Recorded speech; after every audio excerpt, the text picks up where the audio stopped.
Clerk will call the roll. Glenn Whitley, County Judge. Here. Roy Charles Bruce, Commissioner Precinct 1. Present. Devin Allen, Commissioner Precinct 2. Here. Gary Dickens, Yes. Commissioner Precinct 3. Here. J.D. Johnson, Commissioner Precinct 4. Here. Constitutes quorum. Thank you. Our invocation today will be delivered by Fred Litke, our own, one of our own chaplains. Thank you very much for coming out today. After the invocation, please remain standing for our pledges. Shall we pray? Father, we are truly thankful for this time that we have, this country that we live in. Lord, we pray that you would give us wisdom and direction. Scripture tells us by both Apostle Peter and Apostle Paul of showing respect and honor to our authorities. Scripture also says that it gives us wisdom. So I pray, Lord, for these men and women that you'd give wisdom and direction. I thank you for them. I thank you for their fairness and their concern for our county.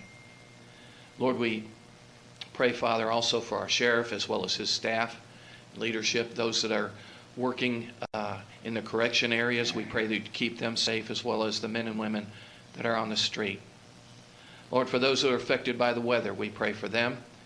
And those who weren't, we're thankful for their safety. Bless this time together. Those will be honored in all. We thank you for this. We ask your blessing on this in Jesus' name. Amen. Amen.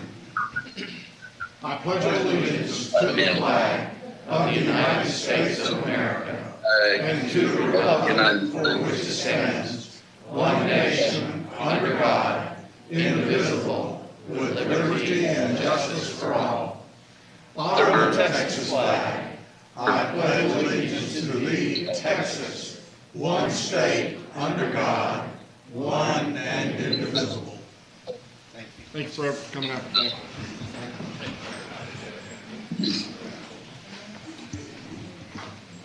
Mr. Manius, agenda announcements.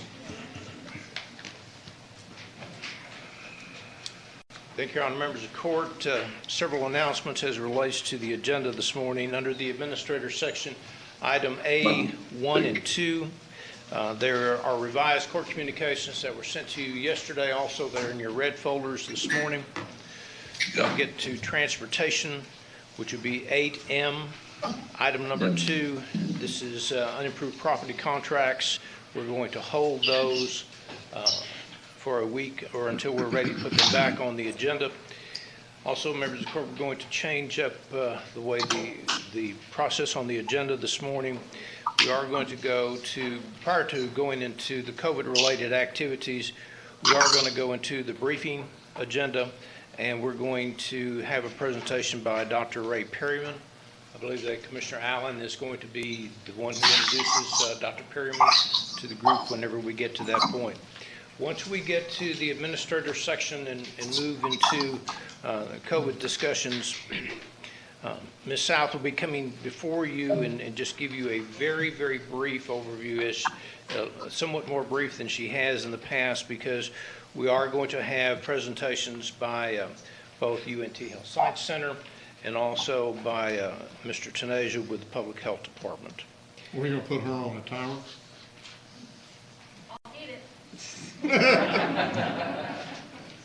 Thank you, Your Honor. Thank you, Mr. Manius. Court members, you have before you the minutes of our regular meeting of April the 27th. Move approve. Second.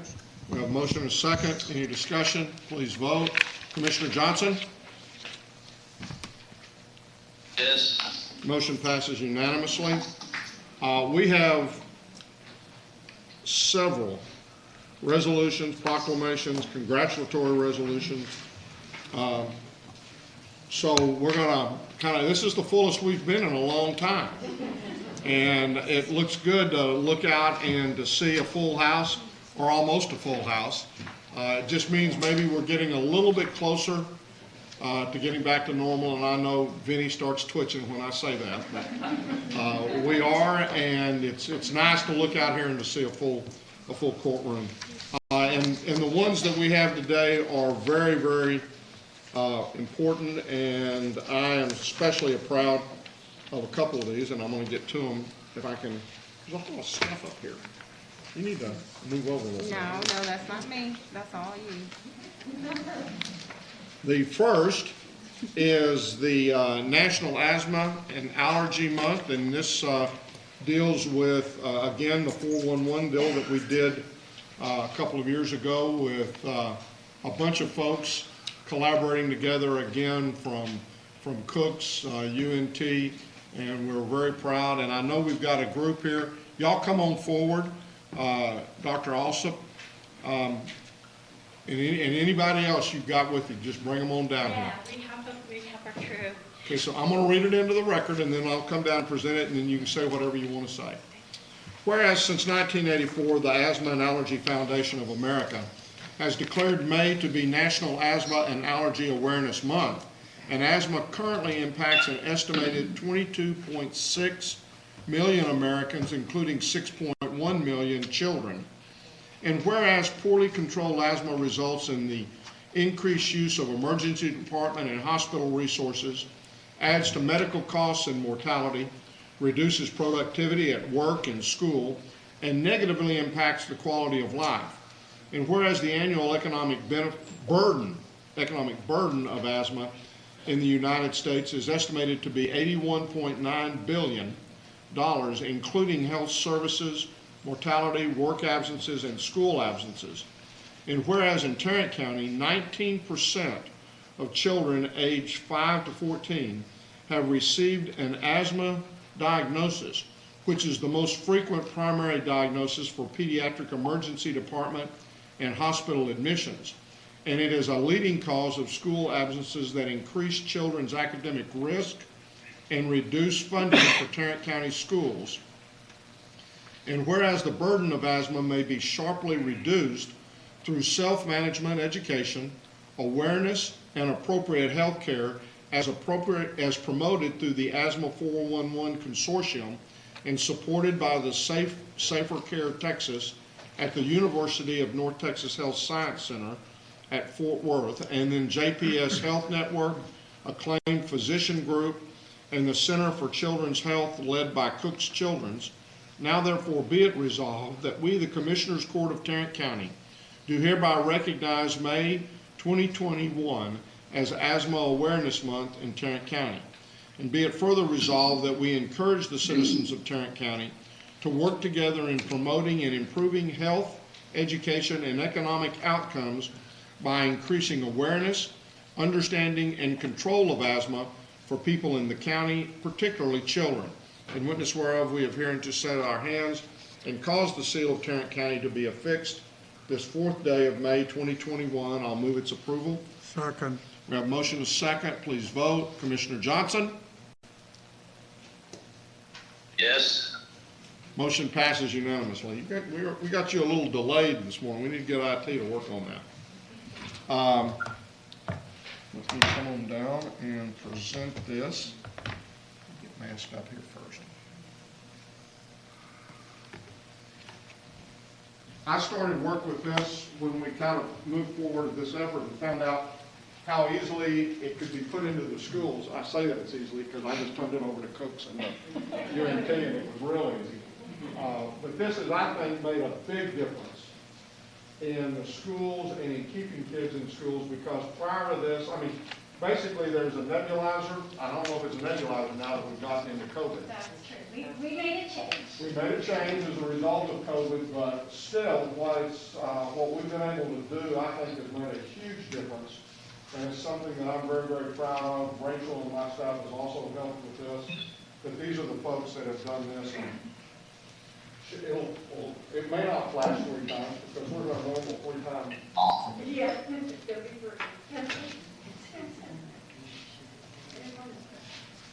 Thank you.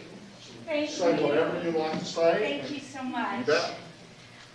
I really want to give my most sincere thanks to everyone on the commission, and especially to Judge Whitley, who has really made it possible for the work that we have done to expand and reach the county. I want to thank our community partners. I'm here with UNT Health Science Center. We also want to thank the JPS Health Network and Cook Children's, all those who support the program, make the work possible, and especially our school health services who have been really heroes in the pandemic, but for our children every day. We have a range of activities here. I encourage you to check out, put together by wonderful Claire Ramirez, our program coordinator, important for kids with asthma, but they are important for us all to have healthy lungs for life and to breathe with ease. I'm going to also, Misty Van Kampen is the Health Service Director from Crowley ISD, and she's going to say a word or two also. Thank you so much, Misty, for coming up. Morning, Misty. Good morning. Good morning, Thank you, Misty. Doug. Welcome. Thank you. It's an honor to speak on behalf of the Asthma 411, Asthma 411 partnership that we've had with UNT Health Science Center and Cook Children's and JPS.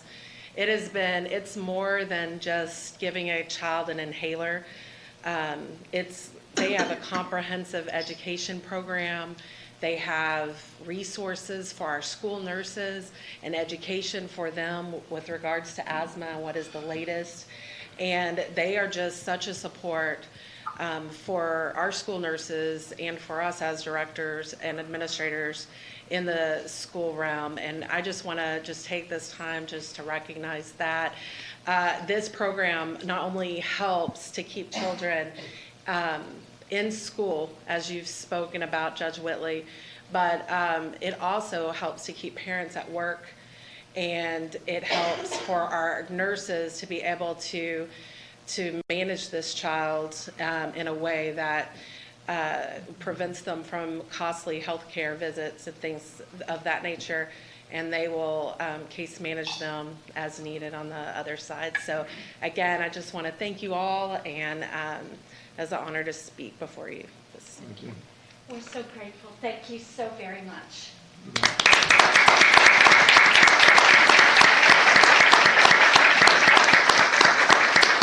And I really can't say enough. I could talk for an hour at least on this and the benefits and the way people came together. We started the conversation. You know, there's always the question, well, what's it going to cost and who's going to pay for it? And Cook's just said, don't worry about the cost, we're going to pay for it. And they've done it. And then in addition, we've also kind of helped in that process because, and we're going to get to United Way in just a minute, but United Way set up a special account for children's health. And that has also raised money and helped to pay for this. And it's a collaborative effort that has made a difference in the lives of our children and the schools that they're in. And as Misty mentioned, nurses really feel like now they can do something and not just have to sit there and watch the kids struggle to breathe until the parent or until the ambulance can get there. So it has been an outstanding program, and I, as you can tell, I'm a little proud of it. Next, Vicki Phillips. Vicki, come on down. And I will just tell the court, as you know, she's always bringing something, and we have a nice little cake that she has brought that we might have later on, depending upon how, you know, it could get neat before y'all get down there. But we'll get it done. It's the National Day of Prayer, and I'm going to read this into the record. Whereas in 1775, the Continental Congress proclaimed a National Day of Prayer, which was designated a time of prayer when forming this nation. They stated faith and prayer were fundamental to the formation of this nation, giving strength, wisdom, and peace to mankind. And whereas on March 30th, 1863, President Abraham Lincoln signed a congressional resolution calling for a day of fasting and prayer during the Civil War. And whereas in 1952, President Harry Truman signed a joint resolution that was passed unanimously by both houses of Congress. That's probably the last time that was done. Establishing an official day of prayer into public law and Law 82-324. And whereas on May the 5th, 1988, President Ronald Reagan signed Public Law 100-307, designating the first Thursday in May as the annual National Day of Prayer. And whereas in April 2011, the U.S. Court of Appeals, 7th Circuit, upheld the 1952 Congressional Act proclaiming the annual National Day of Prayer to be observed nationwide. And whereas the 70th Annual National Day of Prayer theme is Lord, pour out your love, life, and liberty, the theme scripture is 2 Corinthians 3:17. Now the Lord is the Spirit, and where the Spirit of the Lord is, there is liberty. And whereas we pray for healing and comfort for our community, we, like David, in 1 Samuel 38, inquire of the Lord in prayer to lead us, give us wisdom, us to pursue, overtake, and recover all God has for us in the days and weeks ahead. Now therefore be it resolved that we, the Commissioners Court of Tarrant County, do recognize Thursday, May the 6th, 2021 as the 70th Annual National Day of Prayer in Tarrant County. In witness whereof we have herein to set our hands and cause the seal of Tarrant County to be affixed this 4th day of May 2021. Move its approval. Second. Please vote. Commissioner Johnson? Yes. Motion passes unanimously.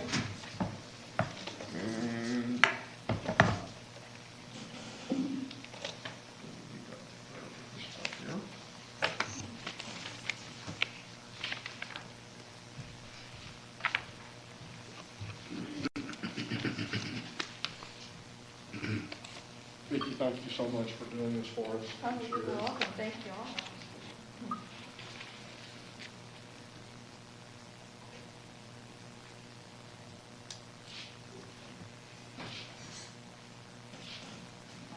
Thank you.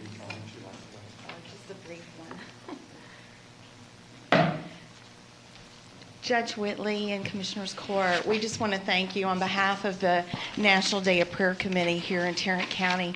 We've put together a stellar program. It's going to be at Burnett Park this Thursday. It will begin at 11:30 and will end at 1:30. We've got all kinds of amazing people that will be there. We'll have Victory TV is coming to cover the event. We'll have different pastors and leaders from across the community, recording artists. And so the Lord's really helped us to put this one together in a very, very short period of time following COVID. And so I hope that you come out and join us. And it's really encouraged me to see how the Tarrant County community is so anxious to get back out and work with one another and do what's good for this community. And this morning, as I was praying, the Lord gave me a little thing that I want to read, that He spoke to me about where we are right now. And He said, the hope of the nation is the power of God moving through a church, working together outside the walls in the community. The hope for the church is to return to the Word of God and prayer with a determination to press in to all God has for us, to be full of the oil of the Holy Spirit and our light brightly shining in the darkest hours until we see God's glory manifest and do what we know is only what is impossible to men, women, and children, but is possible with God. And I believe if we return to those things of prayer and the Word of God as the church, because we are the hope right now. We've seen some dark days, but we have the light in us that this community needs to turn that darkness back around. And the only way that they're going to get the light is not for us to sit in our churches with it, but for us to get outside the walls and keep serving this great community. Thank you. Thank you, Vicki.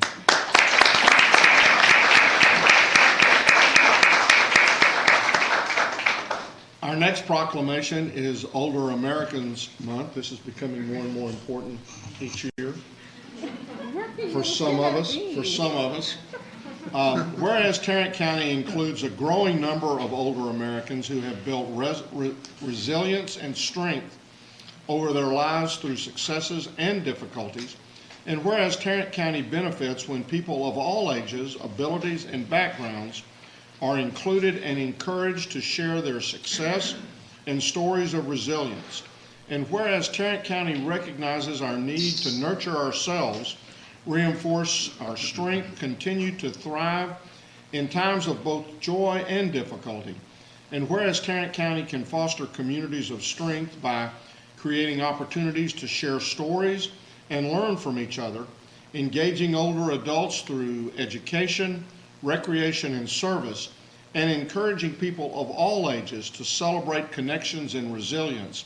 Now therefore be it resolved that we, the Commissioners Court of Tarrant County, do hereby proclaim May 2021 as Older Americans Month in Tarrant County.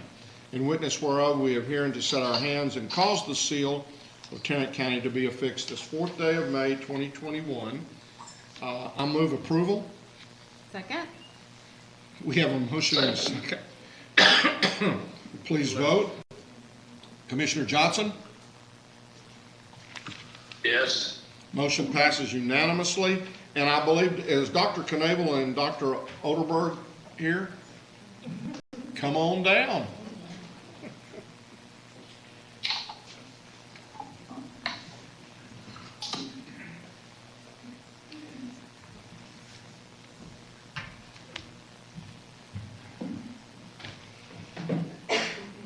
How are you? Now turn around, here we have a good picture.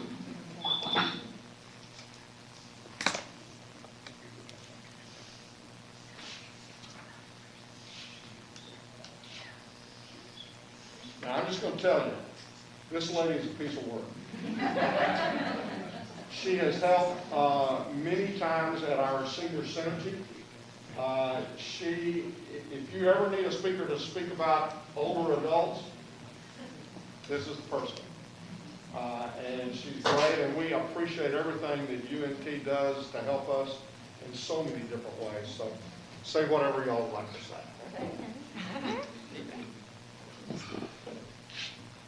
Well, Judge Whitley, thank you so much, and the other county commissioners. Really appreciate your doing this. This year, it's especially poignant given the really difficult year we've had with COVID that unfortunately affected older adults disproportionately, especially those vulnerable seniors living in nursing homes.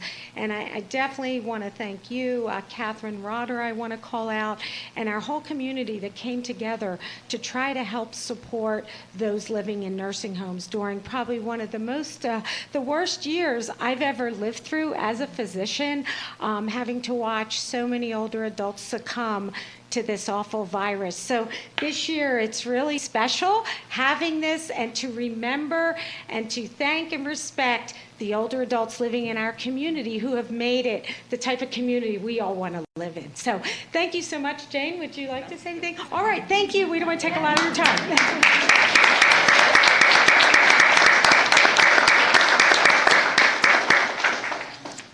You can't help but be positive if you're around Dr. Snell for very long, I'll guarantee you that. Commissioner Allen, Yes. your turn. I just want to add that I think older Americans are amazing. One of my favorite people in this entire world is my grandmother, who just celebrated her 86th birthday, and I was able to, last month, hug her for the first time in almost a year. So, yes. So I'm not going to read this congratulatory resolution honoring Mayor Williams. I will not read it in its entirety. I will be presenting it to Mayor Williams at a future date. But I did want to share that on this coming Thursday, May 6th, starting at 4:30, is that there is a reception honoring Mayor Williams for his service at the Esports Stadium in Arlington. But of course, want to just thank Mayor Williams for his work over the years since being elected in May of 2015. He and I have worked very closely together over the last 2.5 years especially. And with that, I will move for approval. Second. We have a motion and a second. Any discussion? Please vote. Commissioner Johnson? Yes. Motion passes unanimously. Now, next comes the United Way celebration. Susan, come on down. We can call it that. I like that idea. That's a good one. So And if you don't mind, can I take, Go right and ahead. I'll put this back on when we do our awards. So, good morning, Judge. Good morning, Commissioners. Thank you all very much for the opportunity to come before the court. Mr. Manius, thank you for the opportunity to come before the court. I know you have a full agenda, so I appreciate this. Today, I'm very excited to be here. When I was talking to the judge yesterday, I said this is fun because we're actually doing something normal.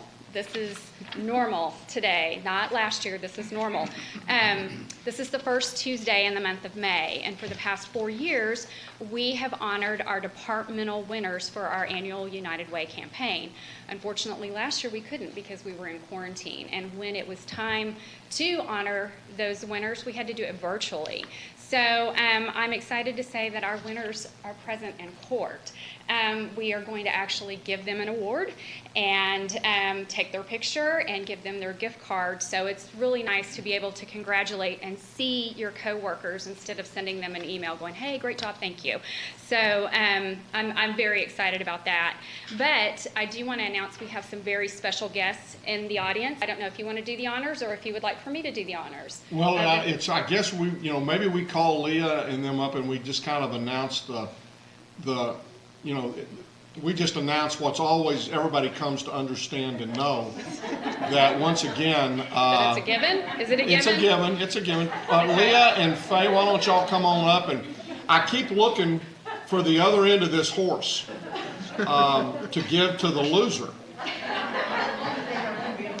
But we've not been able to find it yet, and so Leah, why don't you come up and at least announce first off the winner for the competition between the county and the city. Good morning, Judge. Good morning, Commissioners, and appreciate the opportunity to be here before you on a joyous occasion, right? To see That's a full house. It's been joyous ever since that first year. Extra joyous, right, for you today. This is an annual competition that we know that we're so fortunate that our county as well as our city each year has a friendly, or maybe not so friendly, very competitive race to see who will come out on top. And it's a per capita, so we try to even it out and everything and make sure that it's fair. And to the judge's point, once again, the county is the winner of this year's campaign.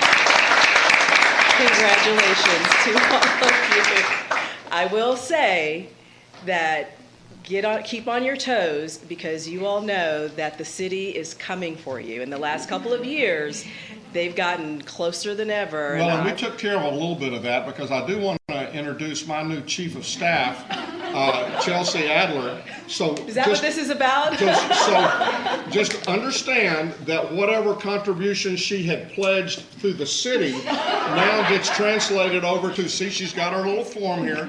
So, it's even, Dana, you're going to have to continue to work on this a little bit. I know the mayor over here, she's rotated a few, people through that position in an effort to try to win. She came real close, what was it, 3 cents? A couple of years ago. Yeah. That scared us all. Let me just say, seriously, thank you to each of you, everyone in here that participates in this campaign. We know this past year has been particularly devastating for so many in our community. And the only reason we were able to do the work that we did is because people stepped up and contributed and made it possible for us to get out. So whether you work for the county, whether you work for the city, we wanted to say thank you from the bottom of our hearts. You make it possible for us to serve the way that we need to serve for our community. Well, before, I'm going to come down there, and Betsy can come and stand with me. So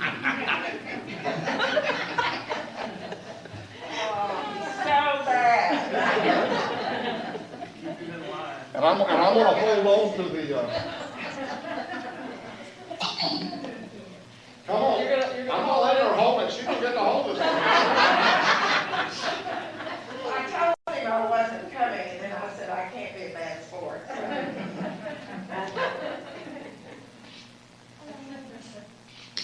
You think, you only lost 1 year. And I have a pedal up and down, yeah. A pedicab, and he did not like that at all, so. Well, I said that from that point forward, we was going to win. Mayor. I figured it's great to be with you all this morning and to see everybody. Commissioner Johnson, it's good to see you up there today. It's Thank great. you. Thank you. It's great to see everybody. Even if we are on the losing end, it's an incredible campaign. I don't know what your total donations were, but ours were nearly $95,000 in a year when people were struggling and they weren't home. But the effort of United Way to help in our community has just been phenomenal. I don't care whether we win or lose. I'd rather win, but it doesn't matter because the community wins in this effort, and everybody's done a beautiful job. And Chelsea, don't sign that pledge. It stays in the city. Mayor, we are, and you are the mayor, and I can't tell you how much we appreciate, first off, your service with the county before moving into that other position. You've done a fantastic job for the city of Fort Worth and for the county because you've never stopped serving all of the citizens of Tarrant County as well as the citizens of Fort Worth. And you've had a great run, and we've very, very much been proud of the fact that you started with the county. Yep. And then took that experience to the city, and we just love you, and we really appreciate it. Thank you. I love all of y'all, and I love the city, and I love the county too. It's been an incredible 20 years to serve in Fort Worth and Tarrant County, and I got great training here from all of you. So thank you for always being my friends and for helping us move on to the city and a great partnership together. I can't say that most of the big cities in the state have the partnership that we do. It's been incredible because I co-chair a big city mayors group, and they're fuss about their county judges and their commissioners on a regular basis, and I never have to fuss about y'all. So that's quite a record. And So thank you all for being here. I have said that At least number not of times. publicly, right? And, I've said that a number of times, and I've said to y'all, we don't realize how good we have it and how much we collaborate.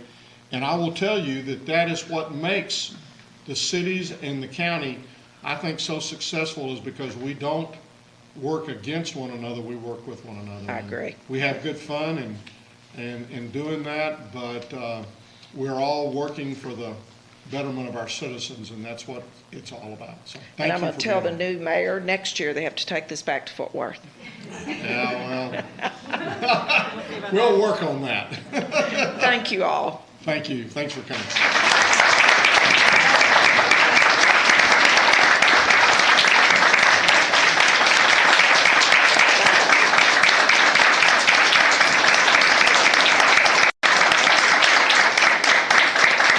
Thank you all. I appreciate that. I forgot to introduce our United Way campaign chairman.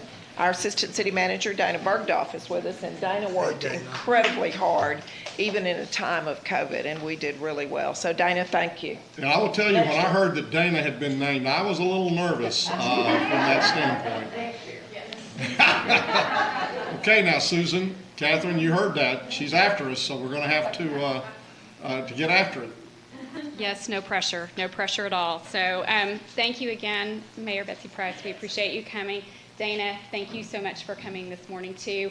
And Leah and Faye, always a pleasure to work with you on this campaign. And what a strange and hard year this past year it was. I do want to recognize one other person that's in the audience with us today, and that is Melissa Burleson with Tarrant County's Credit Union.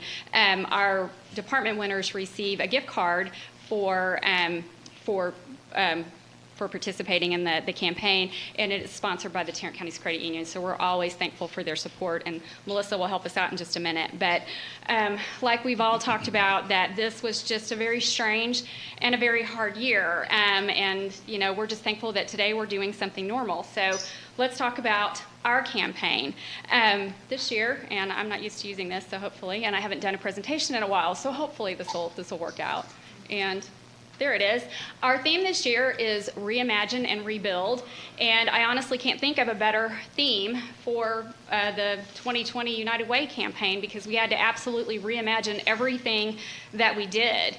As Leah mentioned earlier, COVID exposed some really broken pieces of our community, and it really made a lot of our citizens, they were in desperate situations this time last year. So when the campaign rolled around, there was a great sense of urgency that we needed to raise money, we needed to raise funds. There were a lot of holes that we needed to help fill. So there was a lot of pressure to perform during this campaign. But COVID also put great restrictions on how we could go about raising money. We basically had to throw the playbook out the window because of many of our employees working from home. We had to respect social distancing. We couldn't do any of the big money-making events. There was no pancake breakfast, taco fiesta, hamburgers cooking on the lawn, a cornhole tournament, no fish fries. We didn't do any of that. So I have to give great kudos to our campaign chairs from in all the departments, our campaign coordinators, because we met and it was all about collaboration. It was all about unity. We knew we were thinking outside of the box. So we went virtual. Everything went virtual. Anything in your department had to be done virtual because not everybody was at their desk. We had to figure out ways that we could reach our employees and make a difference. So we took the pledge card online. We gave weekly campaign updates. You guys did an online auction. We even created a campaign where we tried to shave your head. Now, and the hair's still there, so maybe that one didn't work out. I know your wife is happy though, so that happy wife, happy life. She wasn't too happy with me about that. On the shaving of the head, but you know what? We thought differently, we acted differently, and in a year that you're nervous about being successful, I am very happy to say that you know what? We were successful. I was very pleasantly surprised when the last pledge cards came in and all the money rolled in December that I can stand up here today and say that we beat the 2019 goal. We did more than we did the year before. So,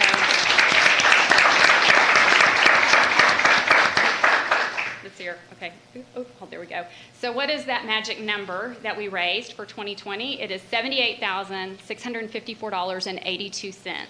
That translates to $1,300 more than we did the year before, and that $1,300 is golden. I'm very happy about that.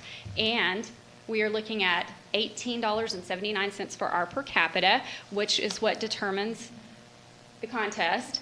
So that means that we did $1.34 more than the city of Fort Worth. Not too shabby. And we had more employees this year than we did last year. So not only COVID, not only social distancing, we had more employees that figured into the mix. So I am very proud of the 2020 campaign. And again, I just want to thank all the campaign coordinators who stepped up and took on this hard job and worked very, very hard. It's not just a one-person effort. It's a departmental effort. And again, going back to collaboration and unity, we all work together to share those ideas.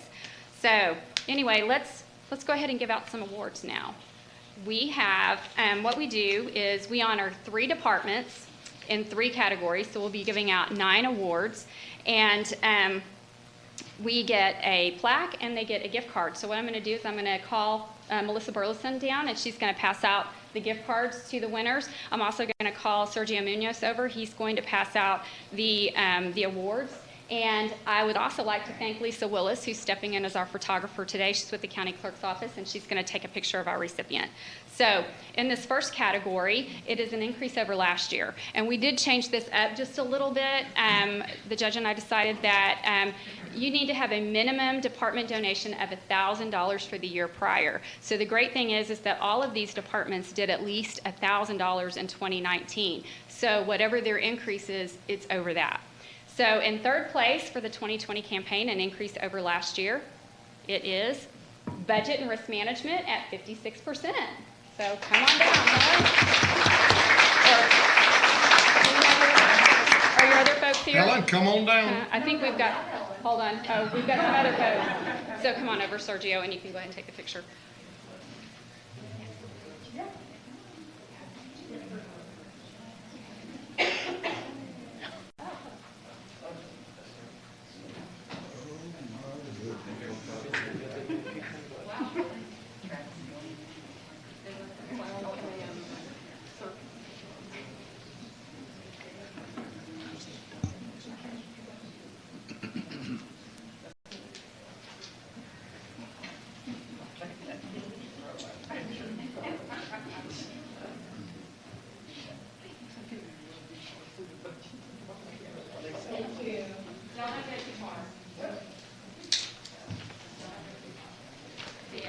I think you're going to notice that there are quite a few folks that won multiple awards here. And I'm going to look at you too, because y'all won some. It's a given right there. So in our Our second place winner is the Domestic Relations Office. They did 90%.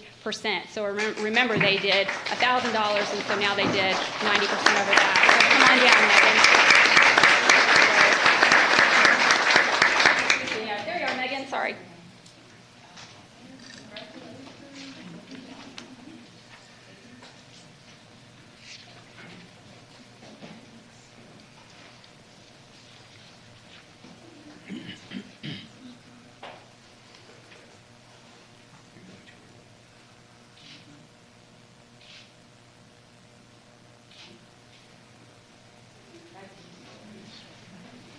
And in first place, it's information technology did 129%.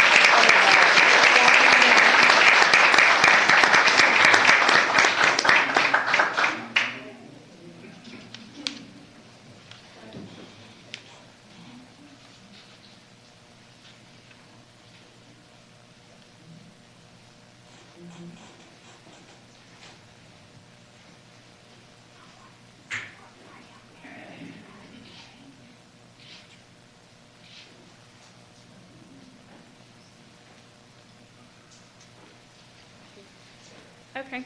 And our next category is going to be Outstanding Campaign. And in third place for our Outstanding Campaign is the County Auditor's Office, and they did $4,602.50. So come on down, Daniel.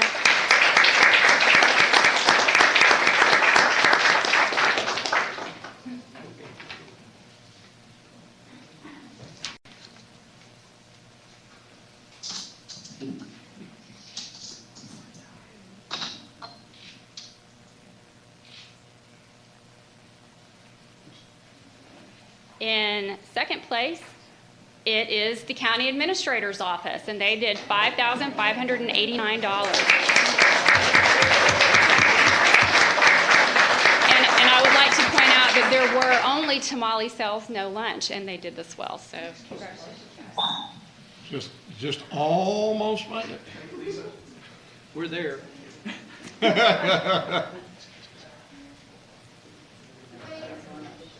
Wait a minute, Lonnie and Regina.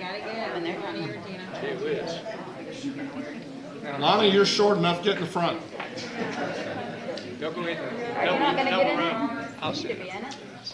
Come on, GK. Use your wide angle on this one.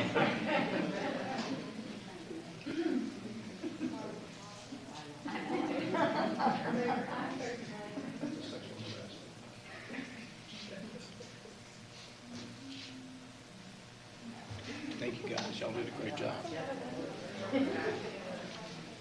Chandler's second day on the job, he gets his picture taken.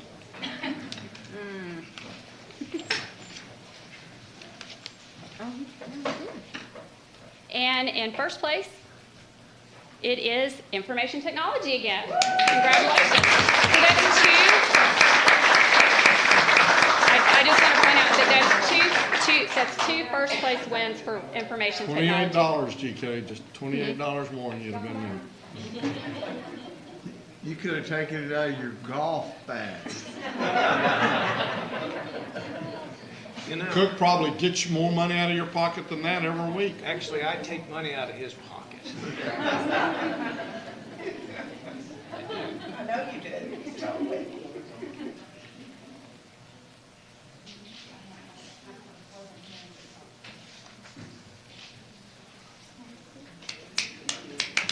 Way to go out there. So our next category is the per capita giving. And in third place, it's housing, and their per capita was $172.17.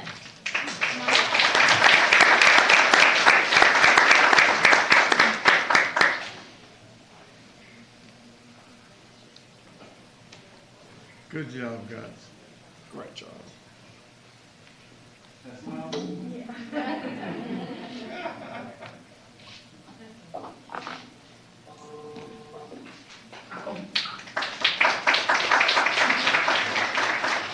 And in second place, it's the County Administrator's Office, and they had a per capita of $207.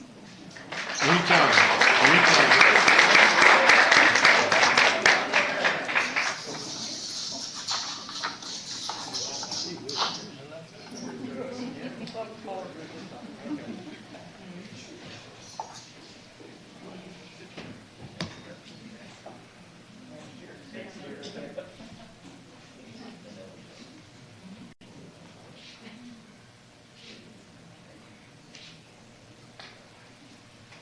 This is so exhausting. Always standing up. Stand up and sit down. No.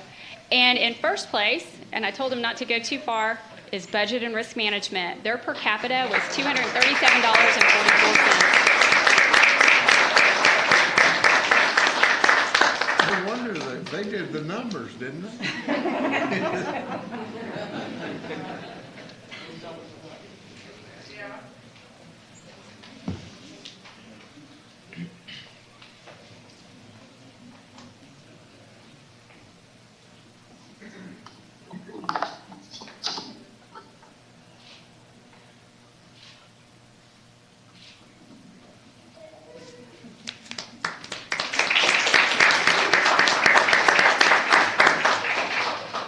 And I'm going to put forth a little contest for next year.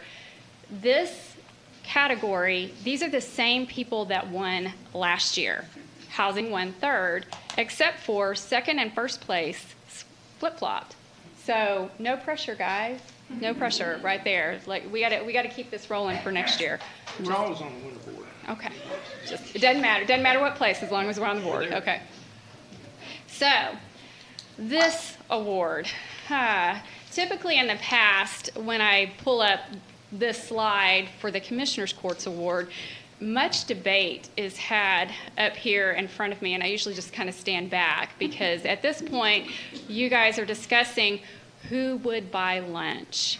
And I'm actually happy to announce the winner of Who's Buying Lunch. You're going to buy your own because you guys collaborated this year. You did something a little bit different. As we mentioned before, we couldn't host your individual events. So you guys stepped up and said, we're going to work together. And I just want to say right now publicly, I enjoyed so much working with your staffs. Y'all, they were fabulous to work with. And I really want to say thank you to Catherine Rotter. She did a wonderful job of putting the online auction that I mentioned earlier. That's what you guys did. You did an online auction and you put it together in 1 month.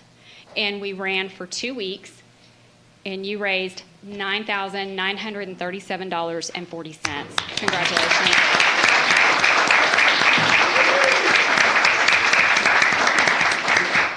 So, Wilder doesn't have to buy lunch?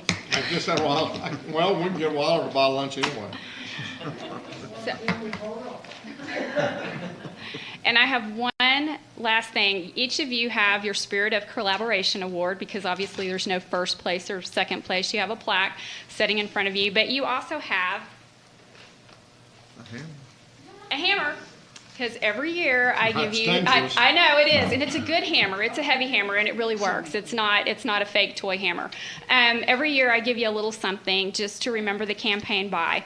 And for obvious reasons, you're getting a hammer because our theme this year was Reimagine and Rebuild. I thought it was Hammer Fort Worth.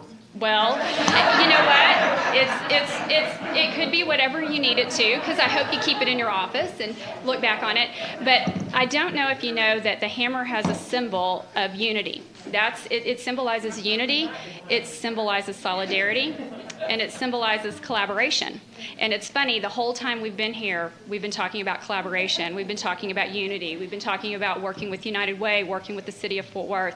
And so I thought that this was a fitting gift for each of you to remember 2020 by, not by how hard or strange or difficult or all the hurdles that we've had, but remember that we can all do hard things, that when push comes to shove, we can make change, we can make it quickly, and we can be successful with change. And so at the end of the day, if we collaborate and if we're unified, we can reimagine and rebuild Tarrant County. So thank you so much. I appreciate it.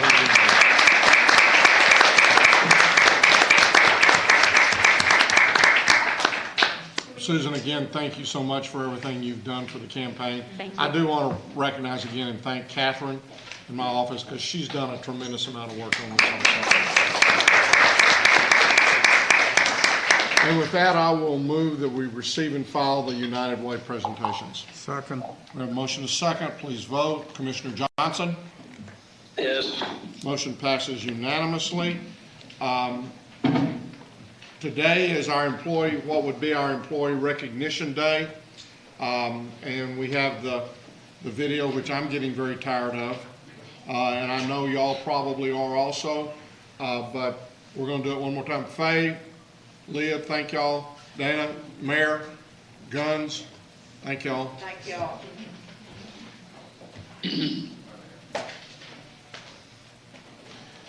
Good morning. Because of the COVID-19 virus, and the restrictions that it's placed upon our meetings, I'm sorry to say that we're going to have to postpone our employee recognition. That is one of my favorite times of the month, and so I'm sorry that we're not going to be able to do that this month, but I promise you that when everything gets back to normal, or whatever our new normal is, we'll begin those again, and we'll make up for those meetings and for those months that we've had to miss. Again, I want to thank you personally for what you do for Tarrant County, especially during this time when we've had to face the challenges of the COVID-19 virus. Our employees have always stood up for the test, and you've done exactly the same thing during this time frame. You're what makes Tarrant County such a great place to live, to work, and to raise our family.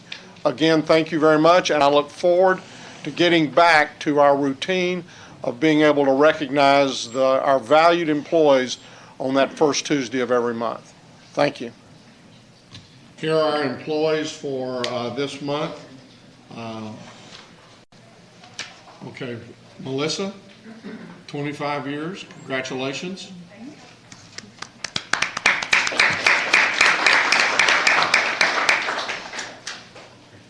And I'm hopeful that we will get back to recognizing employees maybe next month, but we're going to, as far as our Employee Appreciation Day goes, which is normally today, we're probably going to put that off until the fall, just because we thought about June, but June I think is still too close. And I don't know about y'all, but I'm not sitting out there during July and August.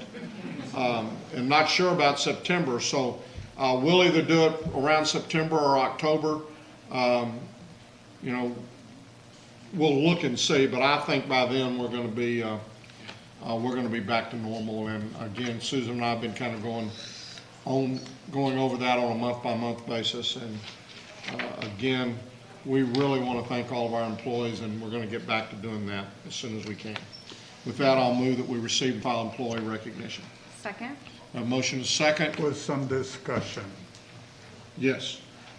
There's been a lot said this morning about normal and returning to normal. The only way we're going to return to normal is to get some shots and some arms. I know about everybody is anxious to get back to normal, but we ain't there yet. So let's not rush it. The only way we're going to get there is to vaccinate our way there. Thank you, sir. Please vote. Commissioner Johnson? Yes. Motion passes unanimously.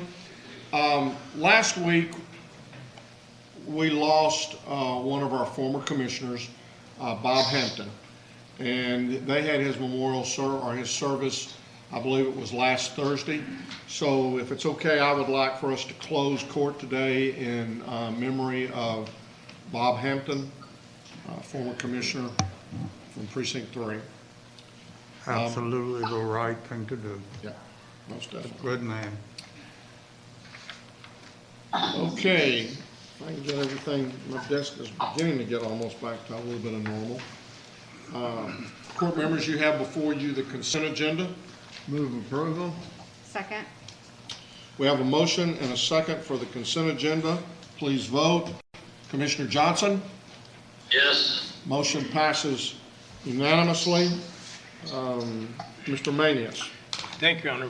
When we first did our announcements, we stated that Dr. Perryman was going to make his presentation this time. He's currently on a Zoom call yet. So what we're going to do, we're going to move to the administrator section and take up item A1. And Ms. South is here to address the court at this time.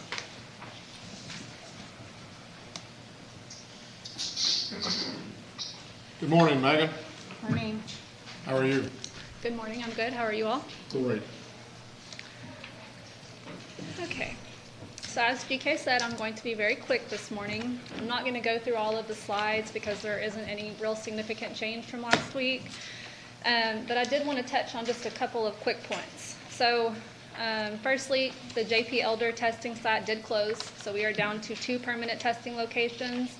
And that includes the NRH2O site moving over to the old JPS clinic off of Brown Trail. So that's done. We shouldn't have any more changes for a while, but as the last 2, we'll check back on the numbers weekly and report back to you all. And then quickly on this vaccination call center slide, I just want to point out, because I think it correlates with the vaccination numbers and appointments. So for the week of ending 4/18, the total calls were a little over 17,000. And then for the week ending 4/25, calls were down to a little over 9,000. So that's a 45.6% decrease in call volume to our call center in a week's time span.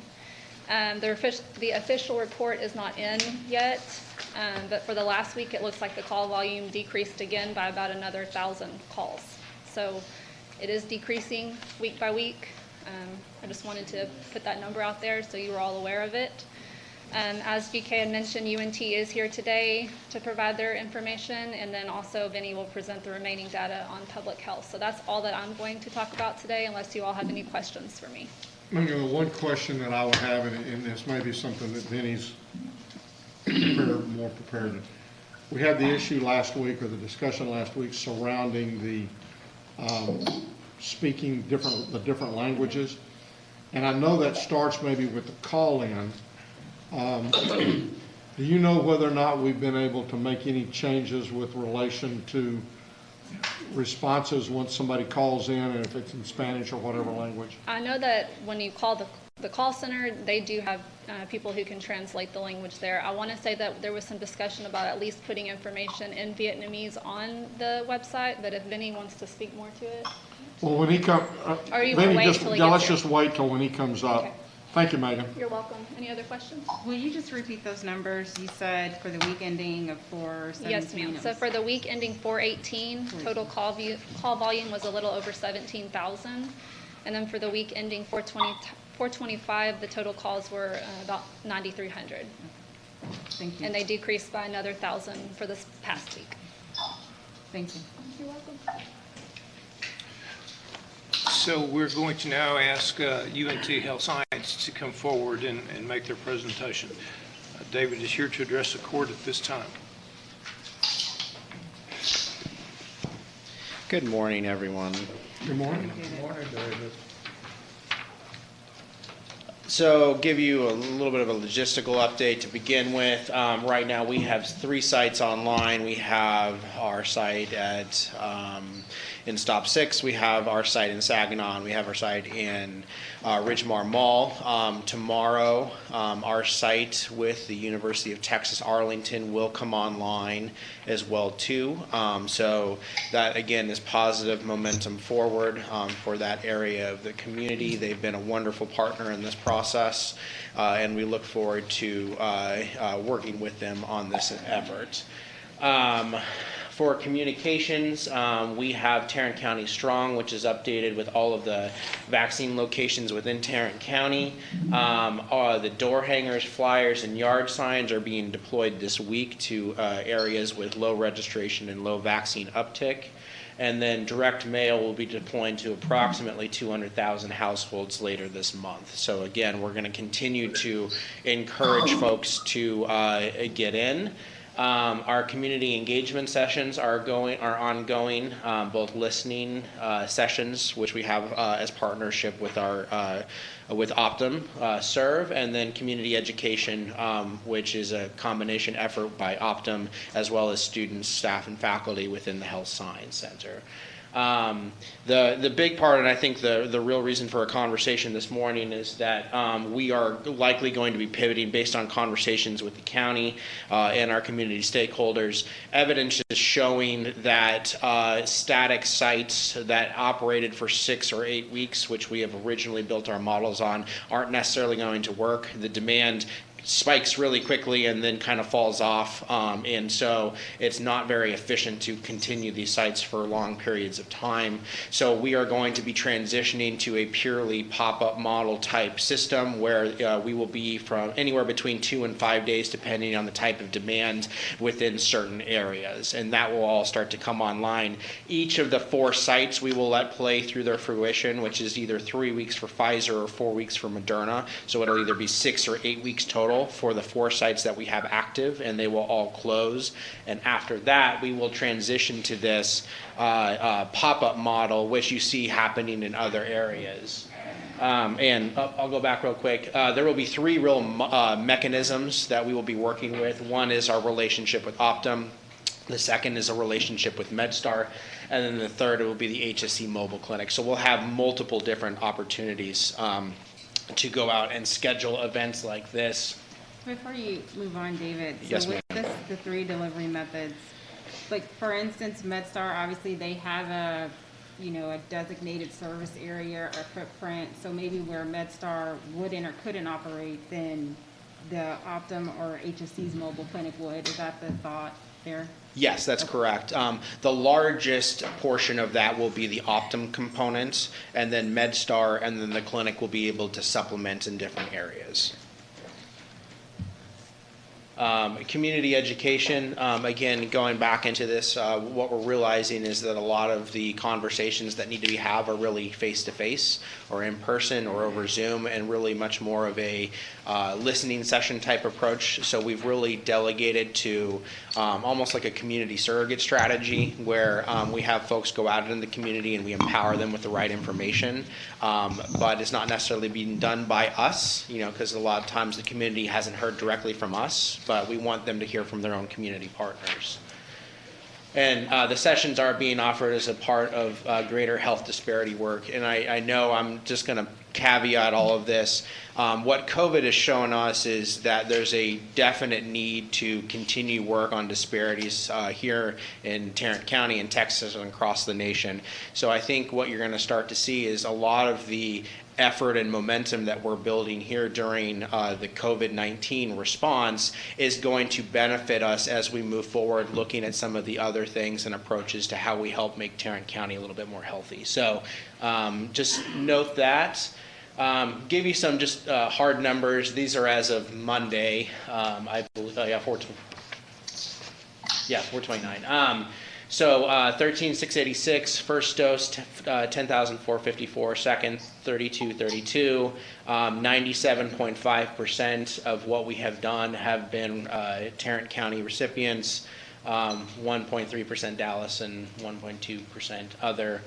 Our demographic And profiles. those are for your pop-ups, or what are Those are for our sites. your sites? Yes, our sites.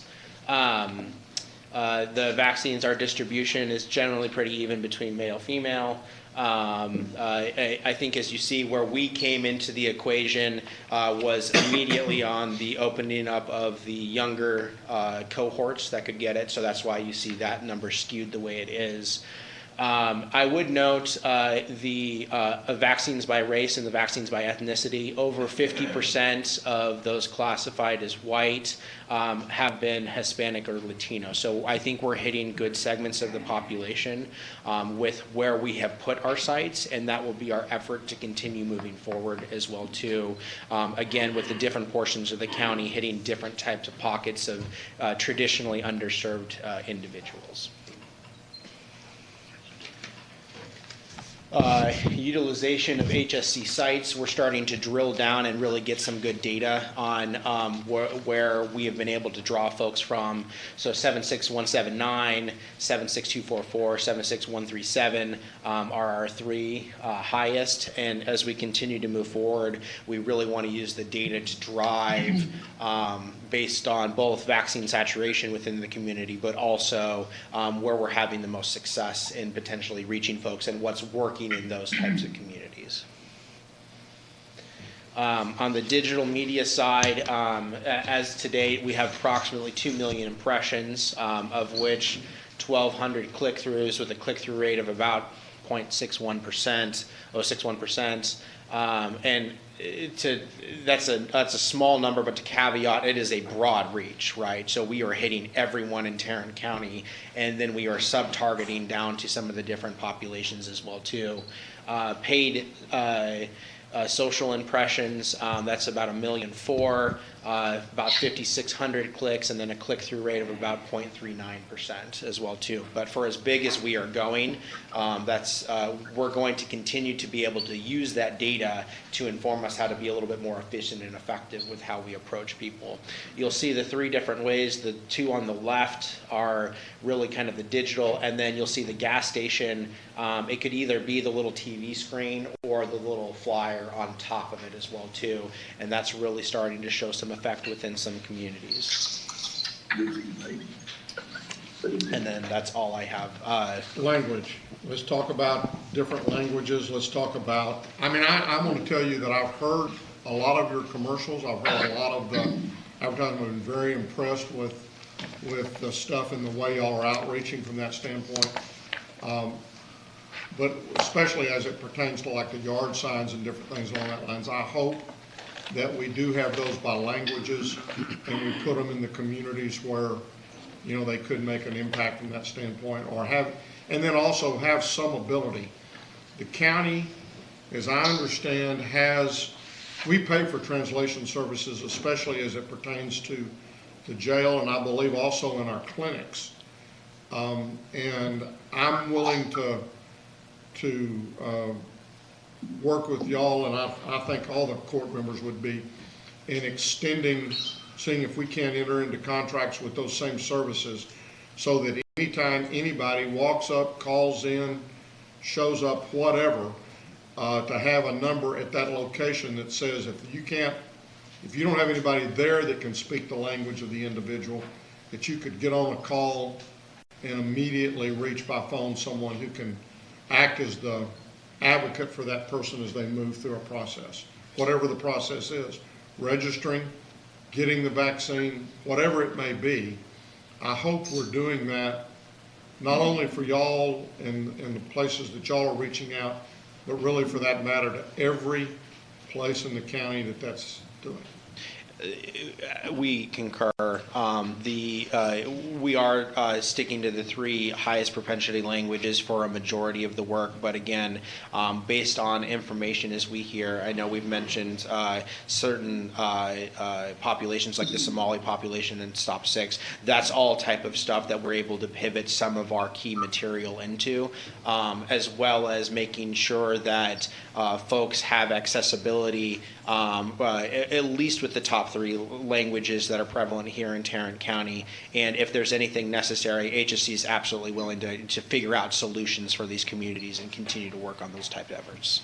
Also, I notice as I look at the schedule, and I'll talk with Vinny about this also when he comes up.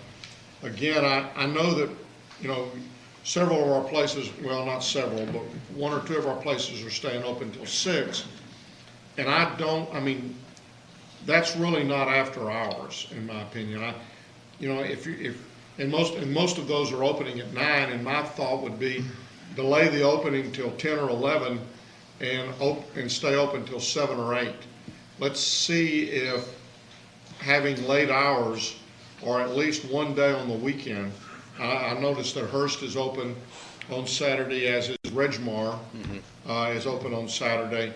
And I don't know that it needs to be, most of those are late, and I know I'm getting into the details, but some in here would accuse me of doing that normally. On a Saturday, a 9 to 3 or 4, and on a Sunday, just something that gives them an opportunity to do it out of the normal weekday type deal. And I think there's an opportunity, especially as we pivot to a more nimble model, to do specifically that, because that is necessary for accessibility issues. So I think you're going to see a lot more of that. And one thing that I think I skipped over was we will, as part of our microsite, have the ability for folks to inquire about getting a pop-up within their community as well. That's too. very So good. The pivot, I really liked your points with regards to pivoting, because I do agree. As far as the big mega centers go, that they may be nearing their life expectancy. The one thing that could, and I really don't envision this being something that would be at the big ones, at the big mega centers, but, you know, we've been talking about vaccines for the kids. I heard a lot this morning about the fact that Pfizer may come out next week with a request to the FDA to get approved a 12 to 15 age group. If that, I really hope you'll work with the school districts and see if we can't maybe find ways to get in and help them maybe right at their locations, or maybe a specific time frame to do that too, so. HSC, again, I think everything's on the table. Okay. So as we get more information on what opportunity is out there, we're in this for the long run. I appreciate your flexibility in that. Absolutely. Thank you, sir. So David, I want to thank you for including some numbers Yes, so we ma'am. can have a better sense of the work that you all are doing. We'll want to see that with the bi-weekly updates that you all provide. Absolutely. I'll add just to this whole conversation about language accessibility that's not a new conversation. It's one, unfortunately, that I know for sure I've been a broken record about, so it's not just to you. But when we look at the fact that we are one of the largest counties in the nation, certainly in Texas, nearly 30% of our county residents speak a preferred language other than English, and that's Spanish, Vietnamese, and Arabic. So had to be a broken record about it with the census, had to be a broken record about it with our CARES Act programming, had to be a broken record about it with our COVID relief stuff. And I know that we're working on it, but we definitely have to do better. And even last week, some of the specific pain points that were brought up by someone who provided public comment, I believe she's here again today, Yes. perhaps to speak on that or something else, I'm not sure, is, this isn't just because there's more work that we need to do. I mean, it's because it's the difference between people being able to receive life-saving resources, whether that's rental assistance, utility assistance, a vaccine. So I want to make sure that as we have this conversation yet again, that we are actually looking on as many fronts as possible and seeing what more do we need to do to make sure that our county government is accessible to our 2.1 million residents, and that's all of them, not just some of them. Absolutely. HSC has, we are moving towards much higher levels of community engagement, as I think you've seen over the last 18 months with COVID. And, with the addition of Dr. Trent Adams and the great leadership of Dr. Williams, I think you're going to see HSC integrate a little bit more on what we call the social determinants of health and upstream a little bit, which include the things you're talking about and how they impact the health of a community as a whole. So we really view this opportunity to partner with the county on the COVID-19 response as really the ability to start to really better engage and learn what the community and county needs, and moving forward in partnership with public health and the other great entities that we have here within our community. I think we have the opportunity to really make some good forward progress on a lot of the issues that you've been talking about. Thank you very much. We Thanks, appreciate it. David. Thank you all. We can now ask Mr. Tenasia to come up and give his report. I want to recognize that Dr. Trent Adams is in the back. She is the... Thank you for being here, Dr. Adams. Dr. Duncan, actually. Karen Oh, it's Duncan. Dr. Duncan. Yes. Hard to tell the mask. I'm sorry. So before you start, just a quick comment. You all may have forgotten some of the things that public health is doing. Public health just submitted a grant for, what is it, is it the 12 million or the 27? This one is 27 million, yes. It's a $27 million grant. We've already received the grant, but the programmatic aspects of the grant, go directly to what you were speaking about, Commissioner Allen, about it's all about reaching into the heart of the community, the hard to reach, the disenfranchised individuals, to bring public health, a stronger public health presence to each and every one of the citizens of this county. Sure. And I'm talking about public health and anything else that we do with, multifaceted county government. So obviously this conversation has been, centered on public health, but I'm talking about outside of that as well. We think that if we use public health as the driver, it'll open up doors for lots of items into those communities. All right. Well, thank you and good morning, everybody. We'll quickly go over our briefing for COVID. First of all, overall, good news continues. Today's a good day. I think after a long time, we have only 100 cases to report. So that's great news. I mean, the downward trend has been there. We've sort of flatlined, but overall, things are looking great. Trauma Service Area E, as you can see, is all green. Minor issues in Rockwall County and Hunt County. They're smaller. The hospitals don't have enough capacity, so every little uptick causes them percentage problems. But overall, I think as a trauma service area, the entire 19-county region is doing good. In Tarrant County, in the hospitalizations, we saw some uptick. Last week, we had 120-something people, 129 in the hospital. This week, we have 152. But overall, the big picture trend remains down. The micro trend, if you look at just what's happening over the last few days, is upticking a little.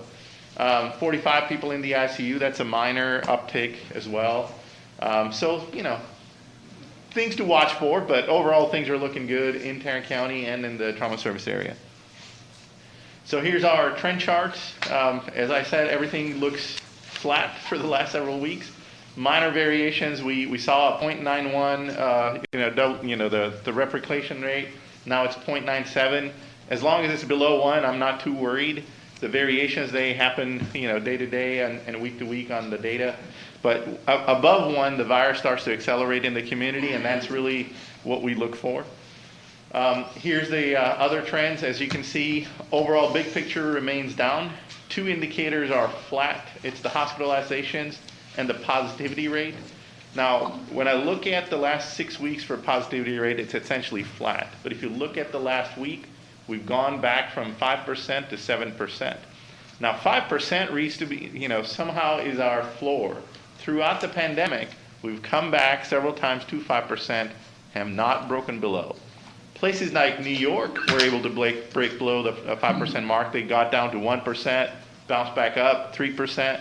So there's enough trouble in our community that we need to be keeping an eye out for those issues. But overall, we're in okay shape at this point. Things are looking much better. Here's the national picture. We had a surge that we saw, and now we're on a downward trend again. So the surge that we recently saw in April and early May, it was more, mostly late April, was similar to what we saw back in July last year. It is starting to decline. It was driven by a few states. I think it was a spring break impact. Started off in Florida, spread to New York, Michigan. Michigan got a huge surge. Minnesota, Illinois, they were all sort of catching fire, and now they're all declining. So things are looking better. Vaccination rates are obviously improving all across the country, but there's a stark decline. I've read so many articles and testimonials from public health officials. There's a sharp 2-week decline in interest. I can tell you at our sites, we would open up to long lines, 350, 400 people in the first hour at each site, to now doing 400 people a day at our sites. So there's a sharp decline in first dose interest. Second dose people still coming, and we appreciate that because people should complete their series, and we want to have them complete their series. But we really need to get with the public, talk to them about their hesitancy, and like the judge was saying, make it more convenient so that they can continue to get vaccinated. This would be the time when the cases are low, come out in droves, gets vaccinated. And after that, we will be safer because, things can be seasonal. Viruses like colder weather. And as fall comes around, we could have another surge. And this would be the time to get all the people vaccinated, not when there's a huge surge happening, because then the vaccination sites themselves have risk of a lot of people coming and potentially spreading to each other. You know, and I'll say that last week I had mentioned, and I'd mentioned to y'all to begin thinking about the possibility of paying folks to be vaccinated. I had the DA check with, to see whether it was legal. It's always like to do things that are legal. And was told that no, we couldn't do that. But I will tell you that last night I had a conversation with our CEO at NACO, Matt Chase, and they are looking in. I discussed this with him, and they're discussing this with Treasury right now, and hopefully they may be able to get the federal government to reverse, relax, do whatever that would allow us to be able to, if we chose to pay an incentive. And I will just, I've thought about it. I talked with the auditors. They said, we might have a problem if we went to Treasury and asked for 2.1 million $50 bills. But we might be able to find some ways about doing that. And I will tell you that, the first question that usually comes up is, well, what are you going to do about those people who've already gotten their vaccine? And I, for one, if we can move into that arena, would want to pay the folks who have already gotten their vaccine as well as those, because I don't want it to be that somebody who drugged their feet and who, that only those, because I think if we do that, the next time we're encouraging people to do anything, they're going to wait until, well, maybe if I wait long enough, I'll get paid for it. So I hope that if we can get the federal government to change its view on this and allow that to happen. Remember, just stop and think, if we did that, yes, it would be $100 million out of our ARPA funds, but that $100 million would immediately be injected back into the economy, and more likely than not would go to some of those smaller businesses that were so harmed by this in the first place. So I hope that as we move forward, maybe we can get the federal government to agree to let us do something along that lines, and then we'll be able to, as a court, discuss that in earnest and see what we can do in that regard. Especially given the fact that now kids from 12 to 15 may also be eligible for this. Yes, sir. And we're kind of waiting and watching the FDA decision next week. Hopefully that will bring back a little bit of volume and make us, get more vaccines into arms. That's really what we need, is as many people can get vaccinated. That is the best for the county at this point. Now, if the kids did it, that would have to be the Pfizer vaccine. Yes, sir. That's the only one qualified for. Well, currently they're the only reviewing ones that. asking for Yes, sir. permission, right? That is correct. Yeah, that's correct. So I mentioned last week there was new CDC guidance coming last Tuesday, and it did release while we were at Commissioner's Court. So it's been out there for about a week, and they're talking about, like I said, their trend has been what can vaccinated people do versus unvaccinated people. So this choose your safer activities sort of table, again, goes over a lot of different things you can do indoors, outdoors. But the key difference is, if you look to the right, it's all green. If you're vaccinated, pretty much you can do all the normal activities that we normally do. Yes, you still have to wear masks in a few situations because other people are not vaccinated, right? So the masks are there on both sides to protect each other, because it's kind of hard. Like, even in this room, I don't know how many people are vaccinated, how many are not. So I'm going to respect them and their health and wear a mask for them. And I ask that they do the same for us, right? So the same example goes here, but otherwise there's a striking difference. People that are not vaccinated have only 2 or 3 activities they can do safely. And those are mostly outdoors, away from others. But people that are vaccinated, they can be in meetings, they can be in concerts, they can be in other things. So they're almost able to go back to normal. Now what remains is, let's try to get more people vaccinated so these masks can come off. So that's kind of the gist of it. People are talking about, what's the benefit? You're still asking people to mask. It's because not enough people are vaccinated. So what should we continue to do till more people get vaccinated and COVID really goes down to a negligible level? Continue to wear your mask, maintain your distance from others, avoid large gatherings. Now, if you know you're vaccinated and others who are coming to visit with you are vaccinated too, well, the CDC guidance allows you don't need a mask because you're among vaccinated people. And then, of course, continue to wash your hands throughout the day. So last week, there was some questions raised about information access and all valid feedback. I mean, we love feedback coming to us. Team was watching. I was already getting messages while the presentation was ongoing at public comment. So we went back and reviewed everything that we had in place and things that we could make improvements. And I want to say there were a lot of things in place. It just sometimes isn't always obvious. So our emails going out when somebody registers and gets the confirmation for their appointment, we're already going out in English and Spanish. This week we've added Vietnamese to it finally, and I'll show you a screenshot of that. And then at the call center level, we already had people that are native, of course, English speakers, Spanish speakers, and Vietnamese speakers. But they also have the training and the knowledge to call in a translation service. So for your example, if somebody speaks Arabic and they don't have a native Arabic speaker, they have the ability and the training to call the language line, get the translation done, and that way we can help them. Does everybody who is working at a site know that? Yes, so I will get to the sites. So existing resources at all the sites that we're involved in. There are, first of all, native Spanish speakers and Vietnamese speakers available at each site. Then there are binders because they go through training, and each binder has information on how to call in the language line. All the site leads have it.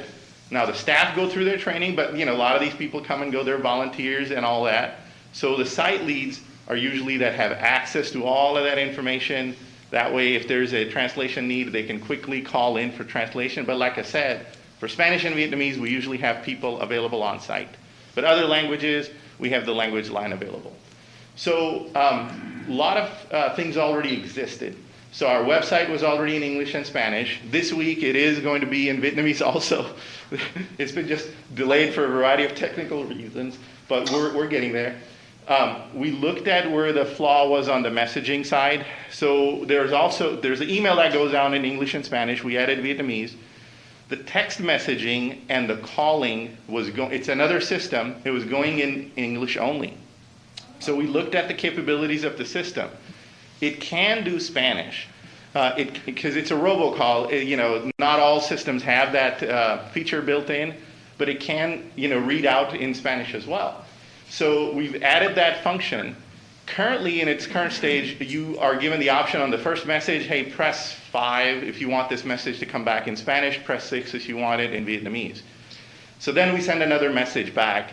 But as the website goes live, then it will automatically be coded that the primary language is such, and then we'll send it in that language. So currently, if you ask to say, okay, send me this message back in Spanish, another message comes to you, it reads out the robocall, it sends a text message in Spanish. Vietnamese is a whole other challenge. There's not inbuilt capability to have the robocaller read out in Vietnamese or send out a text message in Vietnamese. So what is happening is we have a pre-recorded generic voice message. One of our staff recorded it, native Vietnamese speaker, and the message pretty much tells you you have been, confirmed with an appointment, and you were sent an email with that information. You can either look at that email with all the appointment details or call our hotline at this number, and we will help you find that information and walk you through it. So that option has been added. It's already going. And like I said, as we upgrade the website in Vietnamese, it's going to start recording what is your primary language. If the form was filled out in English, you get messages in English. If it was Spanish, then you get it in Spanish, and so forth. So those are all the changes that we've made. And like I said, a lot already existed on the sites. But these are large sites. We have military helping us. We have volunteers helping us. So again, we urge the public, if you have a translation need, raise your hand, let someone know. There's always people there floating around on site trying to help people with translation services. And I double checked, I asked again and again, do we have people at every site? Yes, we do. So that's kind of the update on that. I'd pause for any questions if you all have anything. I don't have a question. I do have two statements. One is, I want to be really clear that I am thankful for the work of every single team member in public health for what you're doing, what you all have endured in well over a year in responding to COVID and all the other things that you all do in public health. And even this conversation that we're having about accessibility, again, it's not just about public health, and it's not just about,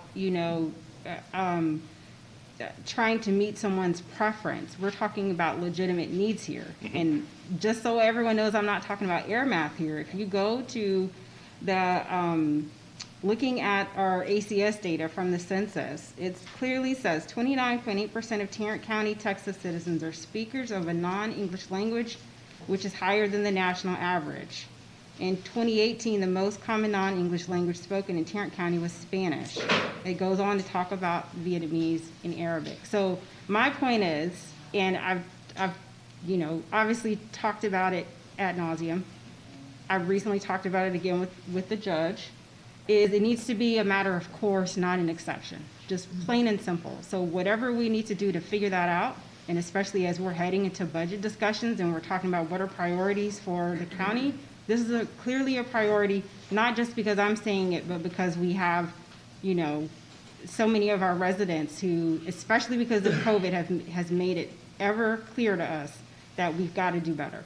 Absolutely. I couldn't agree with you more. So we will, from a public health standpoint, we will continue to work on it. As Mr. Manning said, we're getting a literal shot in the arm to build that infrastructure to address health equity. Now, COVID is the excuse, so to speak, but, it is the build out of that capability with public health sort of leading the way, but I think, like you said, the entire county is going to benefit from it. So we'll appreciate any input and feedback y'all have on that effort, and we'll go with that. You might check also with the Tarrant Cares, and that's kind of overseen in Tarrant County by the Mental Health Connection. Natalie is very involved with that in my office. But Tarrant Cares is delivered in over 100 different languages. And so when someone goes on the website, they can go to that and they can pick the language they want to see everything translated in. And maybe it's time we talk with them about doing some sort of a unit on COVID and bring forward that as a possibility. So that I was thinking about that as you were talking about this. I see Natalie has stepped into the back of the room, but we may want to look at expanding Tarrant Cares. As I said, it's already in 108 different languages. So it covers a pretty broad spectrum. Yes. All right, so this is just a screenshot of the email messages. To make it fit the screen, I took out the English part, but as you can see, the Spanish and Vietnamese is going out on every time we send out a confirmation message. To get Vietnamese in there was quite the challenge. Somehow these systems that we're using were not rendering the characters correctly, but the team has it figured out, and we've been using a translator services. It's not, the registration website, unfortunately, is not a regular website. It's a straight up screen out of a database, and native language translation was not part of that. So we had to add a plug-in, work with that company, and you know how that goes. You have a third-party integration. Sometimes it doesn't work. You make a change because we're making a lot of changes on the fly. You got to go back. So that's what's been the delay. But we're finally getting there this week. It should be released and ready to go in Vietnamese as well. So public health vaccine clinic schedule. A couple of things I wanted to point out. You heard about the UTA site going live this week. So they're starting Wednesday. And I think their schedule is going to be Monday through Friday. So starting next week, they'll be full on 5 days a week. At the Resource Connection this week, we're staying open 5 days, Monday through Friday. And 2 days currently we've added as extended hours, 9 to 6 p.m. But the judge did make a very valid point, and we've talked to our team. Starting next week, we're going to probably extend hours and maybe change some hours at different sites. We're going to probably push more for coverage on the weekends to pivot and see how those days work out for folks. You got to meet where the folks are, right? I mean, if they can't come during the day, let's stay open in the evening and on the weekends. And we'll try that at our sites. But we're also at a point of transition. This is still in transition, so don't mark my words yet. But City of Fort Worth has been wanting to go as an independent vaccine provider, just like we had the Arlington Fire Department helping us. And they're approved. Their system is not currently connected with MTRAC, so that's been kind of the slow transition. But if everything goes well, very likely the 2 sites at Bob Bolin and Farrington Field will be transitioned off to City of Fort Worth as the main provider. So we'll be coordinating with them, but they'll be deciding the schedules and the timing and all those type of things. But we'll keep you apprised as that happens. We do expect them to be ready by the end of this week and transition to happen next week. But the 2 sites that will remain with us, the Resource Connection and the Hearst site, we will be adjusting the hours. And it may not be every day, but we'll play around with the hours to see what works. So here's a quick update. So this data, again, is from last Wednesday. Unfortunately, the files don't hit our system fast enough to be ready for Commissioner's Court. But 1.13 million doses administered in Tarrant County. And I had mentioned last week that there's some variation between our data and DSHS data. So we've been talking to them and getting updated files. The answer is that our data is more accurate. What they're showing on their dashboard, what they're saying is sort of unfiltered. As it gets into Amtrak, it's reflected on the dashboard pretty much the same night. And then they're going through data cleanup to map out addresses and things and like that when we get the download. Then our team further analyzes it and clarifies it as we know local jurisdiction better. So this is more closer to accurate picture, and they're reconciling their data as well. If you see this week, they sort of lowered the counts on their dashboard because we brought this up. So they're working on cleanup as well. So overall, 27% of the county has had at least 1 dose, so 560,000 people. And about 398,000 people, or 19% of the county, has had completed their series, or 2 doses. Johnson & Johnson has been used some, so it's in that information as well. We updated the color coding to make it a little bit more clear on where the gaps are. So as you can see, the central part of the county is still sort of lagging. Some zip codes in Fort Worth, some in Arlington, but there's a lot of work happening in those areas to bring those numbers up. So we'll continue to make that effort. But the point here, again, is now is the time to get vaccinated, not when there's a surge happening, because we see that again and again. When there's ample supply, demand goes down because people, think, well, we don't need it. There's plenty of supply. There's not cases happening. Well, that's the time. We want to protect ourselves so we can get back to normal. And here's all the signups. As you can see, it kind of correlates with where there's low vaccination rates because less people have signed up. So more efforts needed. But there are a lot of efforts underway. I want to be very cognizant of that. But again, more efforts are needed in those areas to get people signed up so we can get them vaccinated. And as you have all heard me say, and questions have been asked on various calls, we have the same day appointments available at all our sites. So whether you want to come to the site and fill out paperwork there or pull out your phone and sign up there, or you want to sign up and then drive and come to the site, it's your choice. We will see you the same day. Our website has that available. You can pretty much fill the form out, your paperwork out, and then come to the site and we'll see you. And here's the final slide. As you can see, a lot of progress being made just within our setting, public health, Arlington, and our clinical partners, almost 700,000 doses delivered. And then the rest of that was other partners that were not reporting to us. So as you can see, a lot of work has been done in a short 20 weeks, but a lot more needs to be done before we get back to like full normal, that where we want to go. So that's all I have. I'd be happy to answer any questions. I don't have a question. I just wanted to express thanks. I'm not sure if David from UNT is still here or not, but for standing up the UTA site. I know that we were on calls about it, so I want to thank GK's team, your team, UNT's team, and of course UTA's team and Dr. Lim for, I know there are so many factors into determining a site, and especially with this being the last, major vaccination site or mass vaccination site through our partnership with UNT.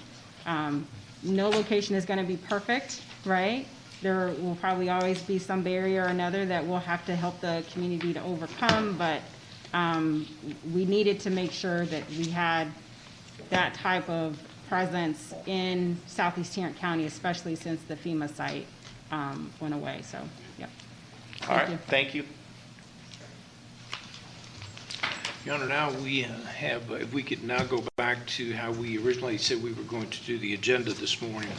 And Dr. Perryman is here in the audience. And I think, Commissioner Allen, you're going to do the introductions. Yeah, I will. So, thank you, Dr. Perriman, for joining us this morning. Many of you are more than familiar with Dr. Perriman and the work that he has done throughout our state, nation, and even globally. He's the president and CEO of the Perriman Group, an economic research and analysis firm based in Waco. His firm serves the needs of more than 2,500 clients, again, as I said, across the globe. And of course, he has a long list of educational, academic accomplishments. He's just worked on a ton of stuff. That's an official phrase there, a ton of stuff. But I do also want to recognize the work that he's done serving the pro bono work specifically aimed at helping to solve social problems in the areas of hunger, indigent health care, poverty, and child maltreatment. I asked for Dr. Perriman to join us today to give us some information on the potential economic impact of legislation that's aiming to restrict voter access. What does that mean for Tarrant County? What does it mean for Texas? And so, members, there is a copy of the summary of Dr. Perriman's report in your red folders right before the claims. And then I know you have some information specifically to share with us. So thanks again, Dr. Perriman, for being here. Welcome, sir. Good to see you again, Judge Whitley. Thank you, Commissioner Allen. I appreciate the opportunity to be here today. And I think we have a few slides. Oh, good. You're up there. Okay. I'll go through these very briefly. We were asked to take a look at this issue, and as the Commissioner indicated, I've looked at a lot of issues over the years, some very controversial ones. I've been doing this a long time. And anytime we do that, we try to put blinders on and forget about the politics, forget about all that, and just look at the economics and say, what does this really mean from an economic perspective? You can go to the next slide. And that's what we're trying to do here is, I realize we're never going to get the politics out of this discussion. I will hope we can help get the economics in the discussion, because I think that would be worthwhile. Basically, when you start looking at this economically, there are two buckets I put everything in, and they're fairly distinct buckets, and they operate in different ways. You can go to the next one. For lack of a better name, I call them internal and external. And by that I mean what happens inside Texas, inside the markets in Texas, and what happens as people react to this beyond our borders. And the first one, a lot of people don't think about. We all, Georgia loses the All-Star game. Everybody thinks about that and talks about that. But this one is kind of interesting. There's been a lot of research done going all the way back to the Voting Rights Act, the last 50 or 60 years, that show that when people have access to the ballot, over time their earnings improve. Their participation in the workforce improves, things like that. And it kind of makes sense. So if you have access to the ballot, you're going to get more funding for your schools. You're going to get more training opportunities. You're going to affect the policy process and all those things that can help impact how you do in the world. That's why people are encouraged to participate in the electoral process. And then obviously if your earnings are depressed, then consumer spending is going to be depressed because there's not as much money to spend. All of that happens inside Texas, inside our markets. And so that's the first thing we measured. And there's a lot of technical detail in the report. There's also by year, by industry, all kinds of detail. If you want to, if you have insomnia one night and want to read it, you can get on our website at perrimangroup.com. But there is a lot of detail, a lot of research behind this. I'm hitting the high parts. The external are the things we think about. First of all, tourism. Because conventions, major companies don't want to book large conventions in areas that are major trade associations that have a reputation for being discriminatory in some way. Major events don't like to locate in places that have that kind of situation. And then tourists in general, on the whole, some don't care, some actually like it a little bit. But on a net basis, there's been a lot of work done, a lot of surveys done. And on a net basis, it does restrict just people's desire for where they spend their time and their money. And that was one aspect of this. The second one is economic development. And where that comes into play is, as we all know, as every community in the world these days, and you've certainly had some successes here, is competing for knowledge workers and for those high growth, high tech industries that are driving our future as we increasingly become a more technological society. And those companies want to attract those workers, and those workers are mobile, and they, by and large, again, we have evidence on the way they feel, by and large, they want to be in places that don't have these types of policies.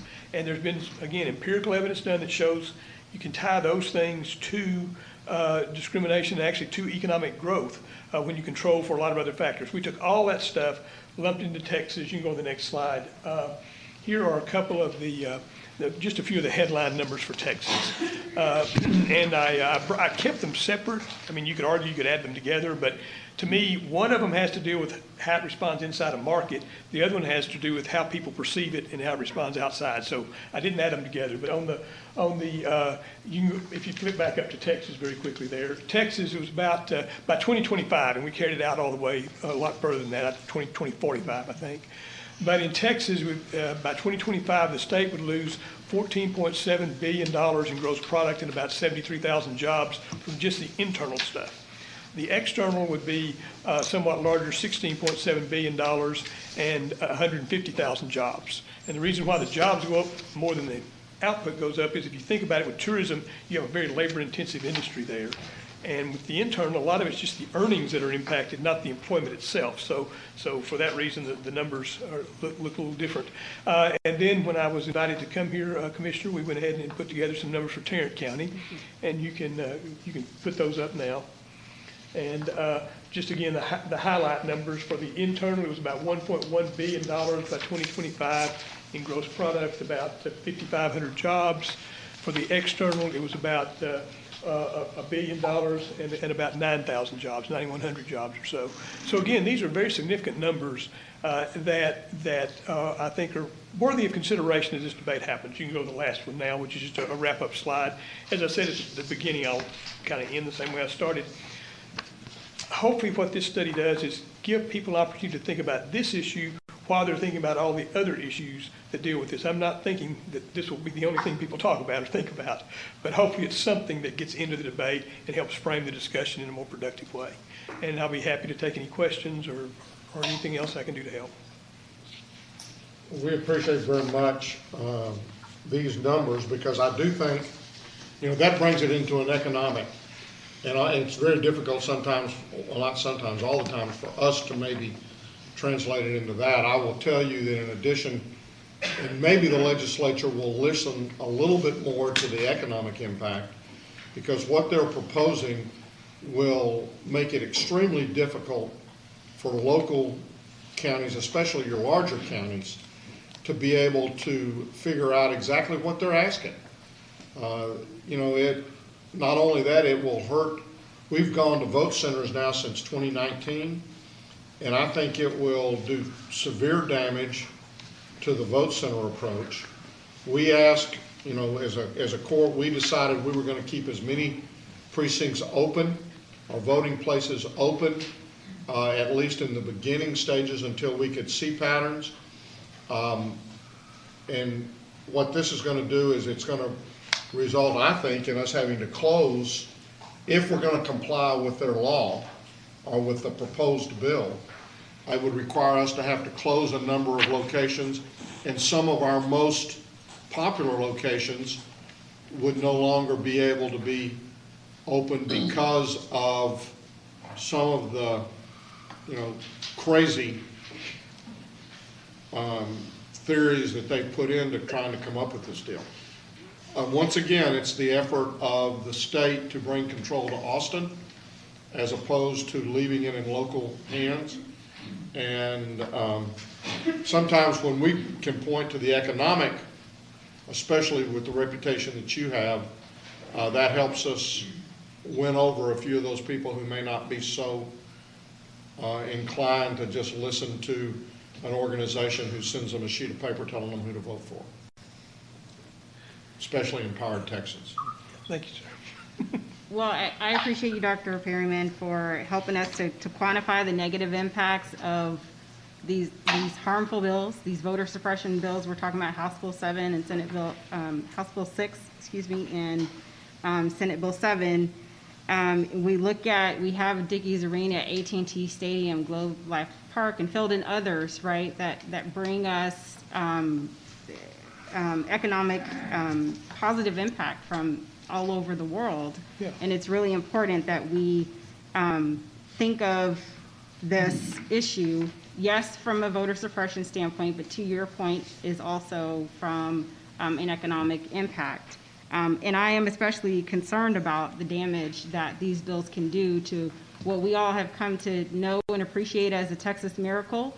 The fact that we have corporate relocations coming here to the state in, huge numbers, ones that you could tell me about much better than I could tell you.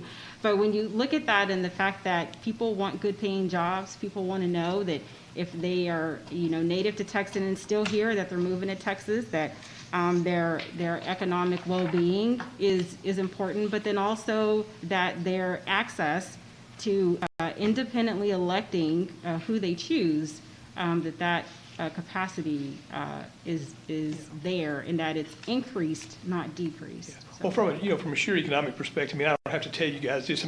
We're in the middle of the coolest downtown in the world. Yes. And there's been a lot of investment and community effort into making that happen.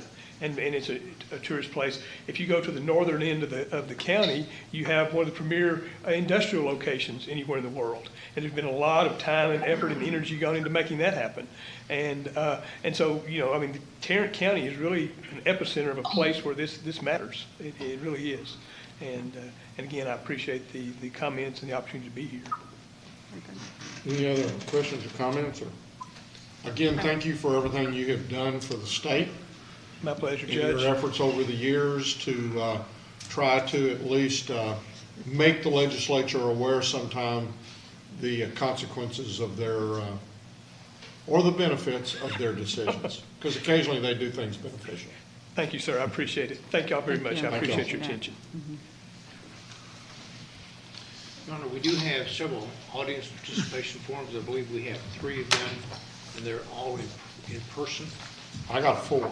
Okay, there's one individual that had to leave. And that individual is Ms. Cordova. Okay. Then we'll go ahead at this time. The first one that I have will be Monica Tipton.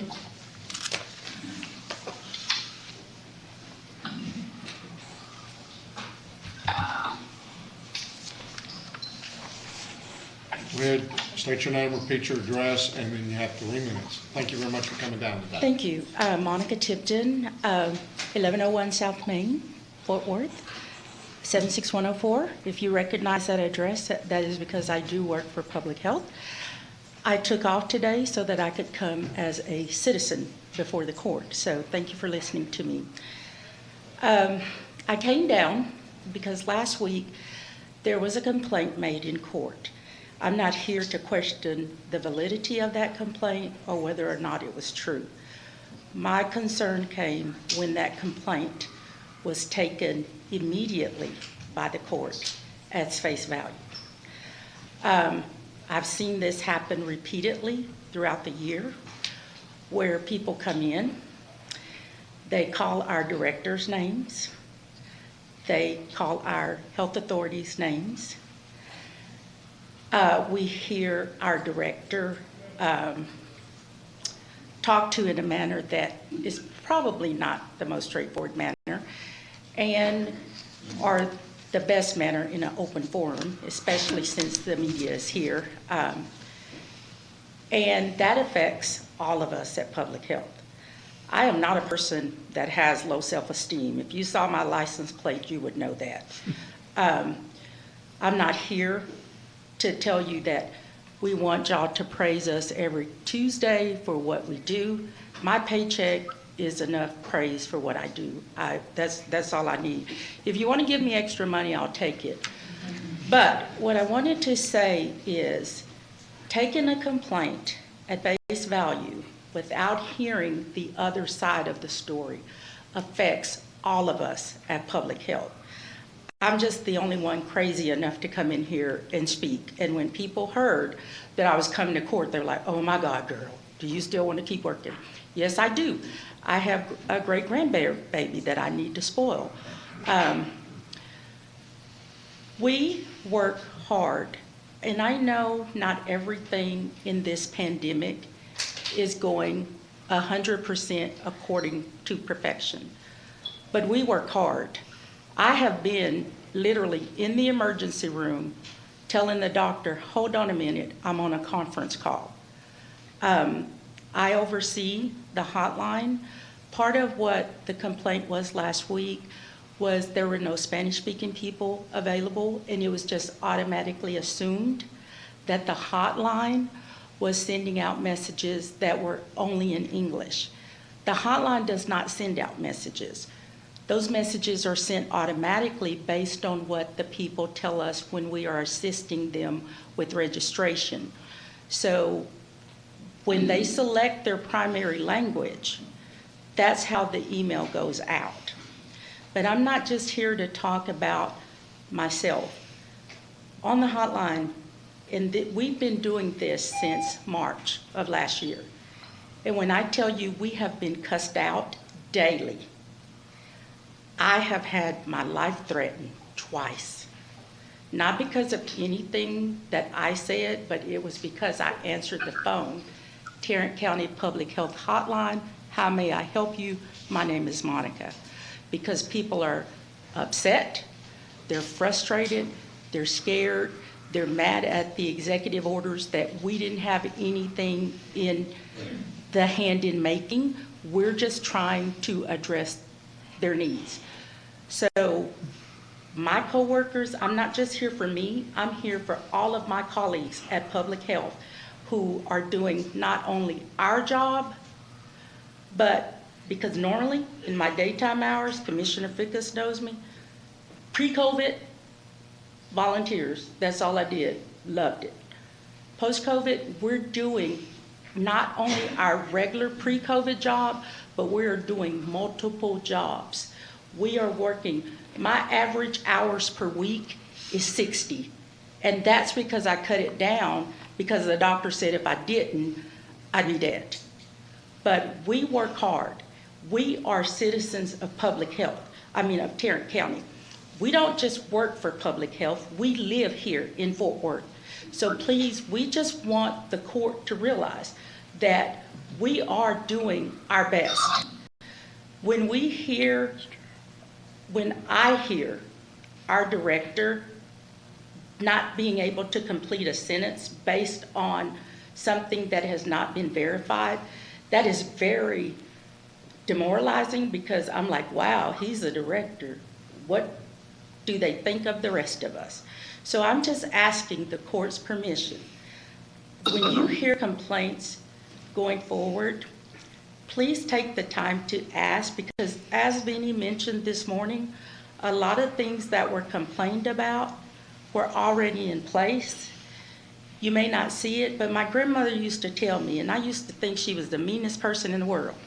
I still think that, but as I get older, I realize a lot of what she said made sense, and I find myself repeating, but she used to say, never judge a man until you've walked a mile in their shoes. And we go through at Public Health a lot, myself and my colleagues. One last thing before I leave. A lot of times you guys get constituents that call your office and they complain about one thing of public health or another thing of public health. Then Vinnie gets a call, make this happen for this person. Soon after that, Vinnie's getting another call. Stop telling people, why are people calling my office? It's not us telling people to call the office, but when an exception is made for one person, because I do this, if I go to buy a car and they don't argue with me on the price, I tell all my friends, go buy your car over here. So when you make an exception for one person, that person is going to go tell all of their friends. Not only that, they're going to put it on Facebook, Instagram, Nextdoor, and that is what results in calls. So I just want you guys, if you don't hear anything else, we are doing our best. We're giving 210% to support this community, Dr. V, and this court. We are your constituents too, and we need you guys to have faith that we are not just sitting there purposely not trying to address someone's concerns. Thank you. Thank you, Monica. Thank you very much. And we do appreciate it.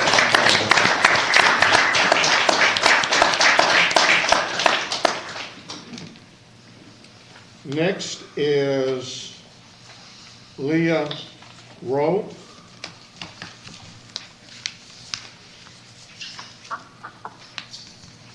I don't know if there's anyone in the back room, but all we're waiting to see if Leah Rowe shows. Is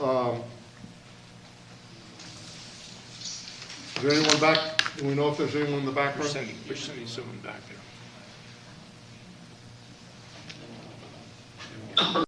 We're checking right now, see if someone's back there. Okay.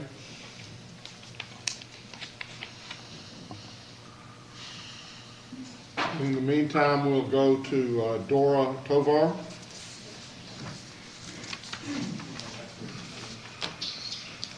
Good morning. Good Thank morning. you for the opportunity to be here. First, I'll address Ms. Tidwell's response. I am, first let me state my address, 7005 Port Phillip, We have 3 minutes. Arlington, Texas. I am more than just a constituent. I've spent 20 years as an expert in health disparities. I advise Pfizer and a number of other companies, including John Peter Smith Hospital. So 20 years ago, health disparities were an issue. The fact that we're just now using the pandemic to address those issues, that's a strategic policy question. But the fact that the health disparities and the lack of investment over the last 20 years in addressing those in public health have been a problem. And they've been a problem at public health before the pandemic. I wanted to let you know that since my visit, I received 4 more English language phone calls. All of the texts that I received weren't just word of mouth. I shared them with the media. They verified them. I've shared actual messages and voicemails. The message that Dr. Vinny has now mentioned is an insertion of Spanish language in the middle of an English call. So at first I get a call that says, "Hi, this is County Public Health informing you that vaccines are not available." I've already been vaccinated. Why would I get that message? Secondly, as I continue to listen to the English, there's a long pause, and then you can tell a Spanish message has been inserted already in an English. When that Spanish language message continues, it is far better than what I experienced a week ago. It is still not what anybody in the industry would call acceptable outreach for language minorities.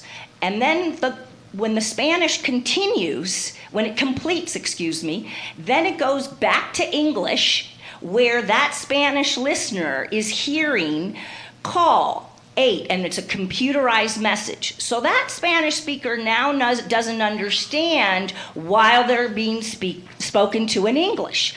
I have that message. I don't want to take your time to share it with you as proof that the execution of this communication effort, whether by text, whether by email, or by voice call, is ineffective, continues today.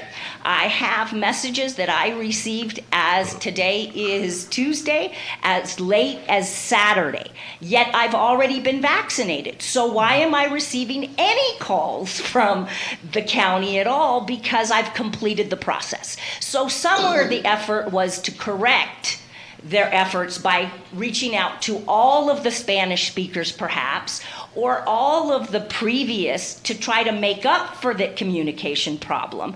But I fear that when you interject these things incompletely, they still are ineffective. GK, put another 2 minutes on there, and we'll let her go for another two minutes. So I had hoped that in a week, someone from the county health would have gotten my number, asked me, "Ms. Tovar, what happened to you so you can tell us firsthand?" I had hoped, and this is what a Pfizer, a JPS, a THR would do. They would take a Spanish speaker and walk them through the entire process with an administrator to check that the process works. Dr. Vinny referred today to volunteers. This is a way too important effort, especially when you look at his data in those Arlington and Central Tarrant County zip codes that are still not participating. They're not participating because first we were given bad information, then we were given partially amended information, so the trust level continues to go down.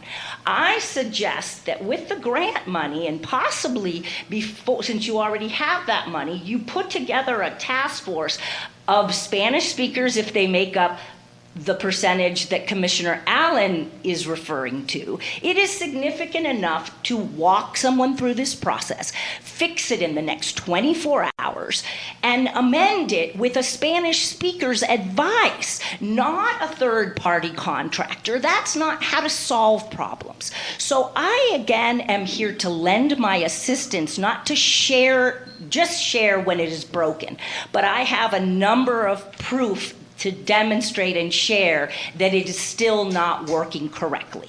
And if I need to come back next week, I will come back next week. I will work with hardworking county officials, but I will also share that in 2014, my mother went to get her vaccination shot at Tarrant County Southeast Campus, and I asked for some secondary effects information in Spanish.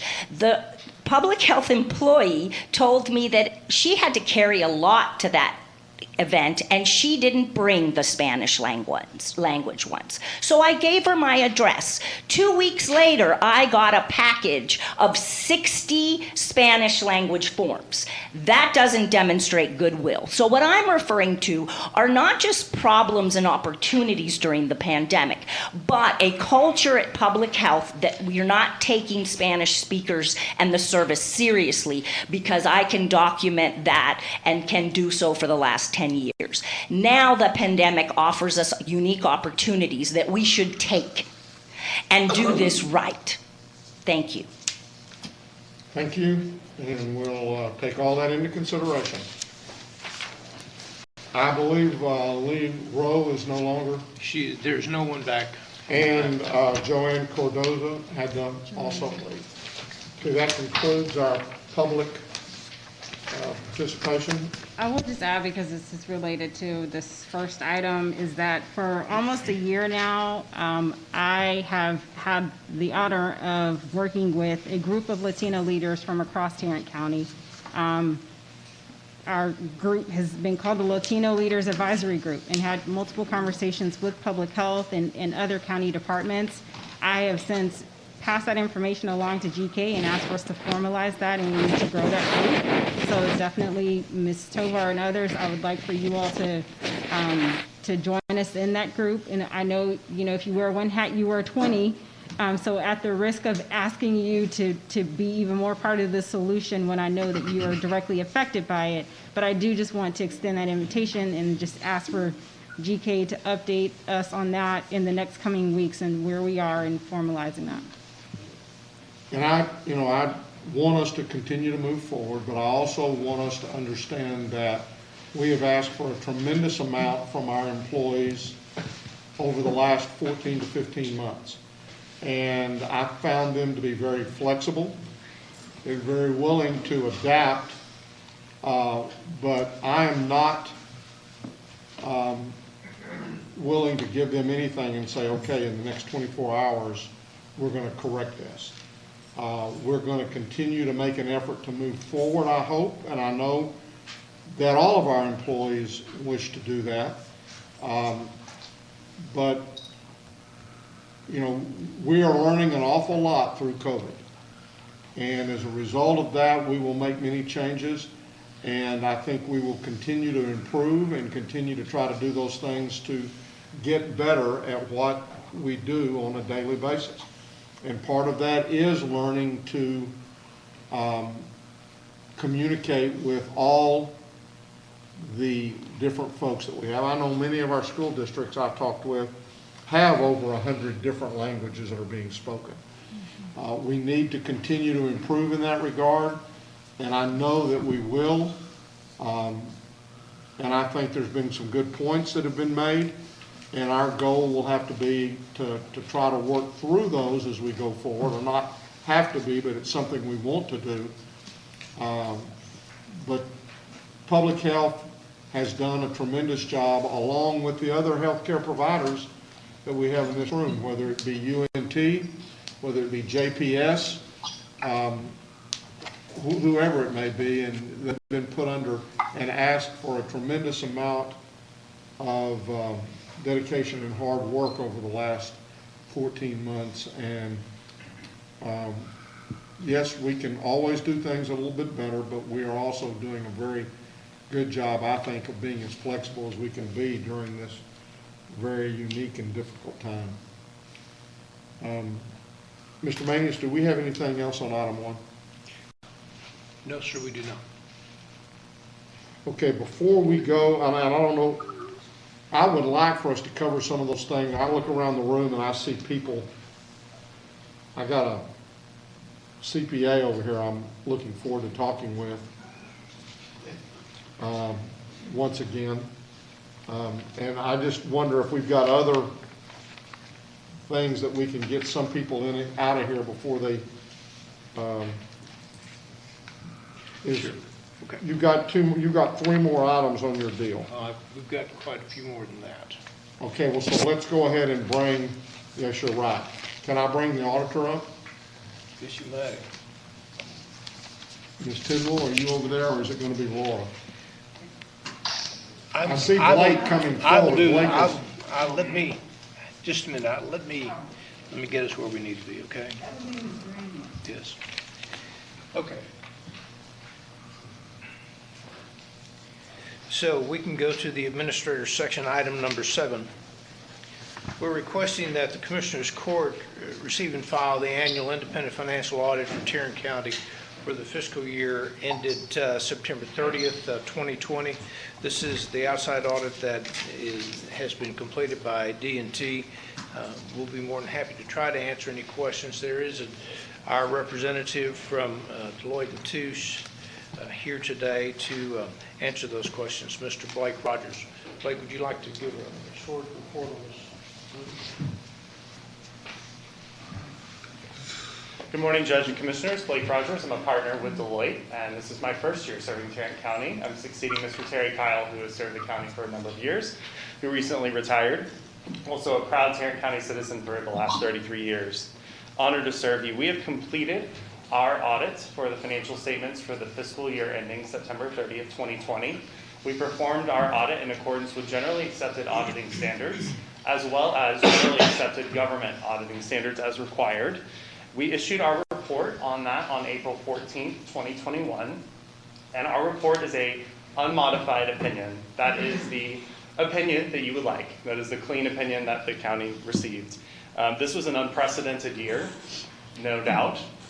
This is the middle of the pandemic when this financial period ended, and the audit proceeded to occur completely virtually subsequent to that. So I want to be sure to thank the county staff for their professionalism, their dedication, and their hard work to making sure that the financial statements accurately reflected the picture of Tarrant County for September 30th, 2020.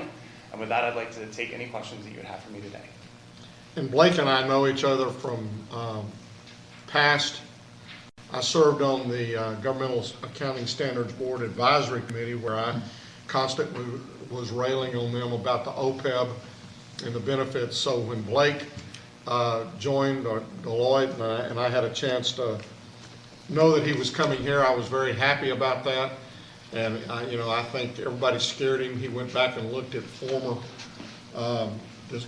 when Terry Kyle would come, and the financial statements basically say what I'm happy that they say, and that it all comes back to the insurance benefits with regards to OPEB.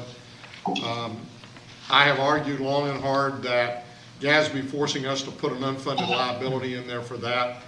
I don't believe it to be a liability, because we, on any given Tuesday, could do away with reimbursing or paying a portion of the retirement insurance for our retired folks.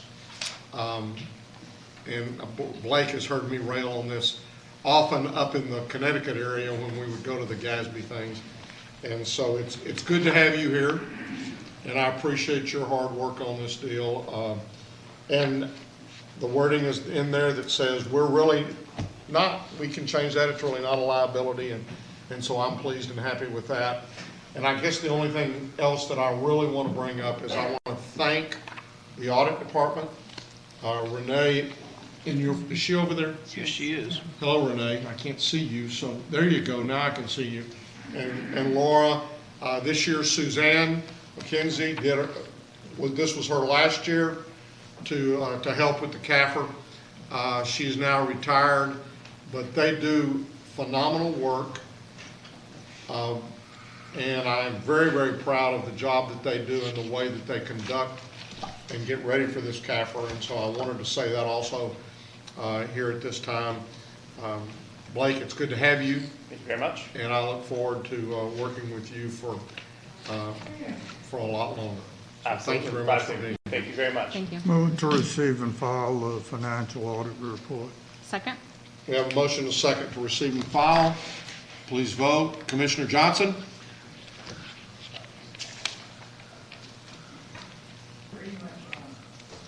JD must go on lunch. Motion passes, I guess I better say 4-0. That's correct. 4-0 and, or just 4-0? It's 4-0. 4-0-1. Yeah, 4-0-1, we'll go 4-0-1. Thank you, Blake. Thank you. Now, Mr. Manius. Now we got that hourly professional out of the room and we can save money.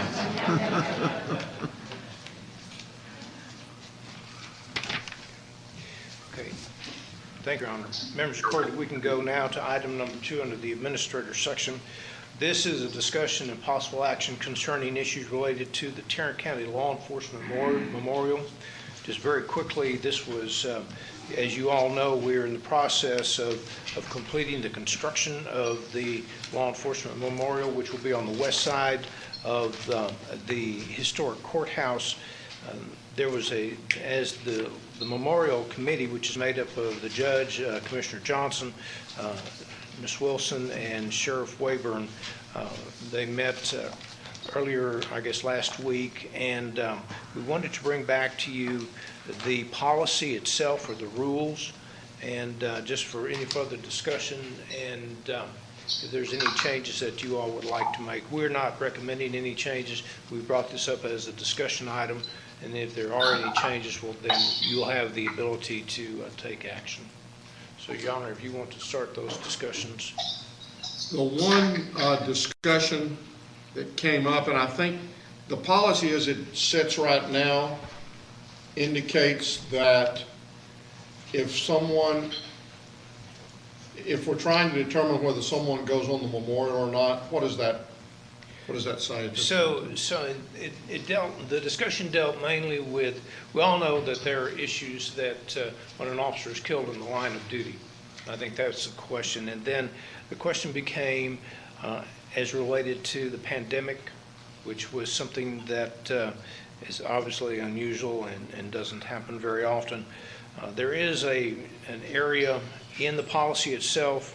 If you don't mind, I'll read that. It's item number 4. This is who is eligible. It says a Tarrant County law enforcement officer who died as a direct or indirect result of disease contracted because of or while lawfully performing official duties or by exposure to hazardous materials or conditions while performing official duties. And so the question was, we had several deaths in the jail where a person became infected with the coronavirus and eventually passed. And so I think what we wanted to do was to clarify to the court if there's a different way of honoring those individuals. There is provision in the policy itself that would allow for an officer to be placed on the memorial if in fact their passage was due to this disease that was caught while in the performance of their duty.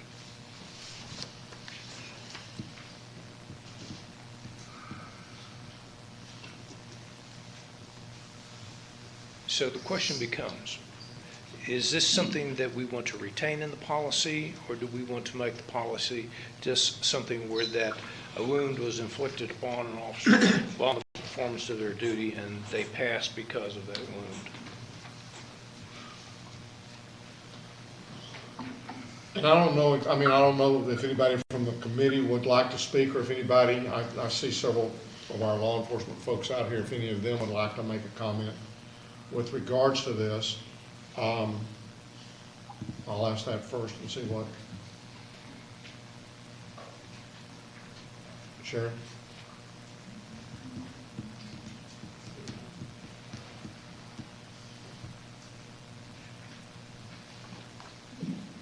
So the existing policy was passed on October the 3rd of 2017 by this group. Of course, that was pre-COVID and pre the circumstances that have us here today. There are 3 Tarrant County Sheriff's deputies who have died in the line of duty based on COVID. I will tell you that I've been advised by the sheriff, and he's here, that they have each been recognized in the national as well as the state law enforcement memorials as having died in the line of duty. And there are independent third parties who investigate worker comp claims and the employee retirement system for Texas, and they have already determined that these 3 deaths are in the line of duty under the Texas Government Code 615, and so that all 3 are eligible under that chapter for this disease contracted in the line of duty. And based on those items, I would suggest that we keep the policy as is and include those 3 in the memorial.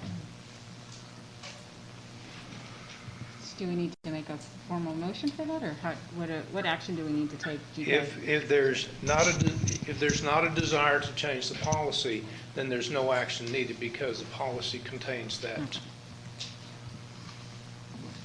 Were there any other deputies that died of COVID that were not included? Not to my knowledge. Mine neither. Okay. Not every circumstance is the same for every person. And not all diseases are the same either.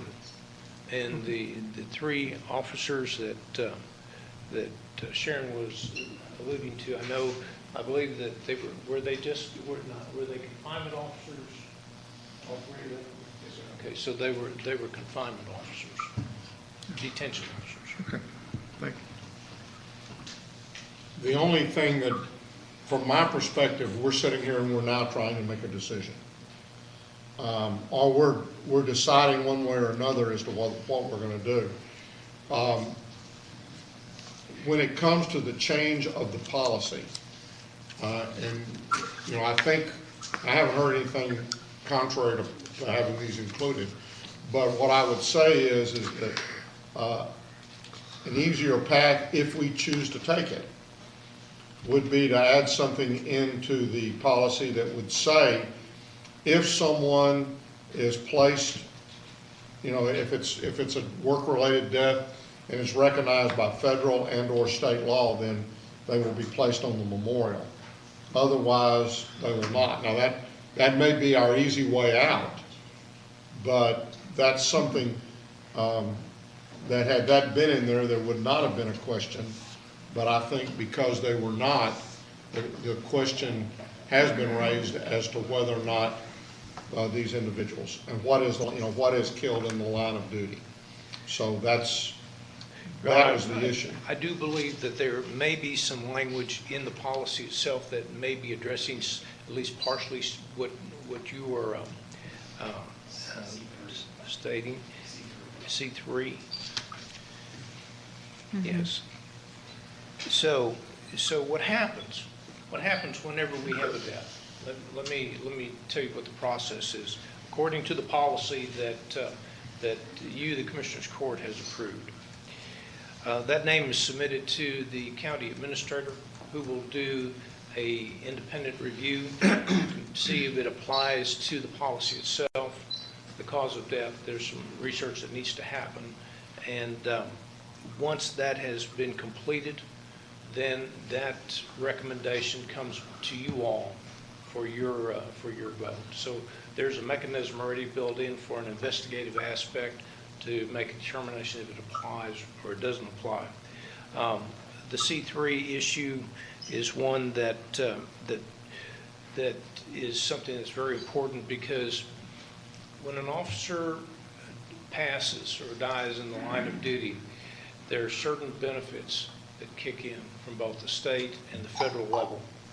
And a determination has to be made by those two entities, the state and the feds, before they will go ahead and give the benefits.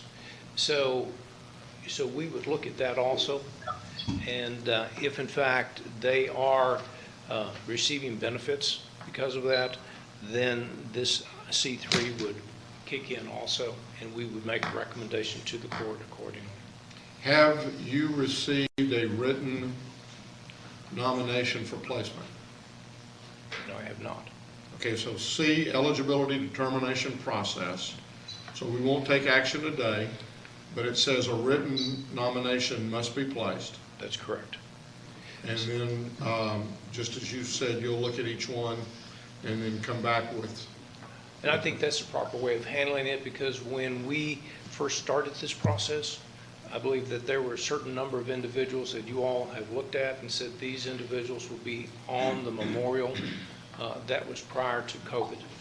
And so if we follow these rules, we'll ask the Sheriff's Department to make that nomination to our office, and we'll review those three. We'll include a bunch of different people in the county community, and then come back with a recommendation.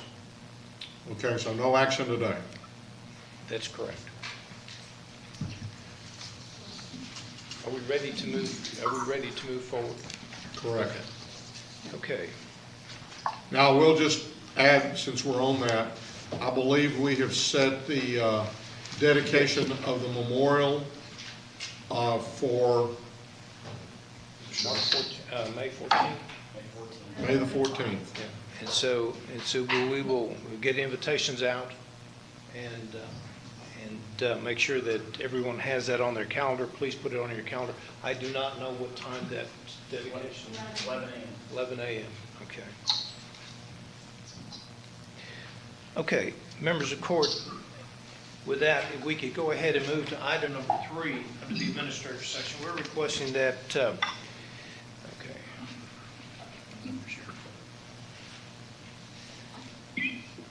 sorry about that. We're requesting that the Commissioners Court authorize the county administrator to approve contingency fund payments to the Texas Local Government Corporation for work done as it relates to Texas Jail Implementation Addendum. These payments will be made in advance to support activities that enhance the development and deployment of the jail application. We're very close to bringing jail online. There are some additional things that we need to do. We have a new jail administrator, and going through user acceptance and just reviewing the software. There's some things that we need to do. When we initially funded this, there was $200,500 worth of contingency that had been approved by the Commissioners Court. In other contracts that we have with TexShare, the administrator has always been given the authority to expend those, but expend them only after certain things have been met. On this here, we're asking that you, for some reason it was not in the TexShare jail contract. We don't know why it wasn't, but it wasn't. So we're asking that you authorize the administrator to do that, and that these serve as a payment in advance of the services to be rendered. Money is already allocated. It's and what we're looking at now is one expenditure of approximately $70,000, and then there's maybe one or two other small ones. We are not going to go over the $200,000 mark on this. Move approval. Second. We have a motion and a second. Any discussion? Please vote. Commissioner Johnson? Yes. Motion passes unanimously. Members of the court, on item number 4, going to ask Ms. Southey, you want to come up, talk about this. This deals with the program management services agreement with the hospital district and Broadus Levis related to the JPS bond package.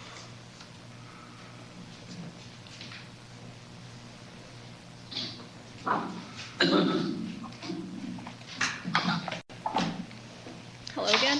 Hello again.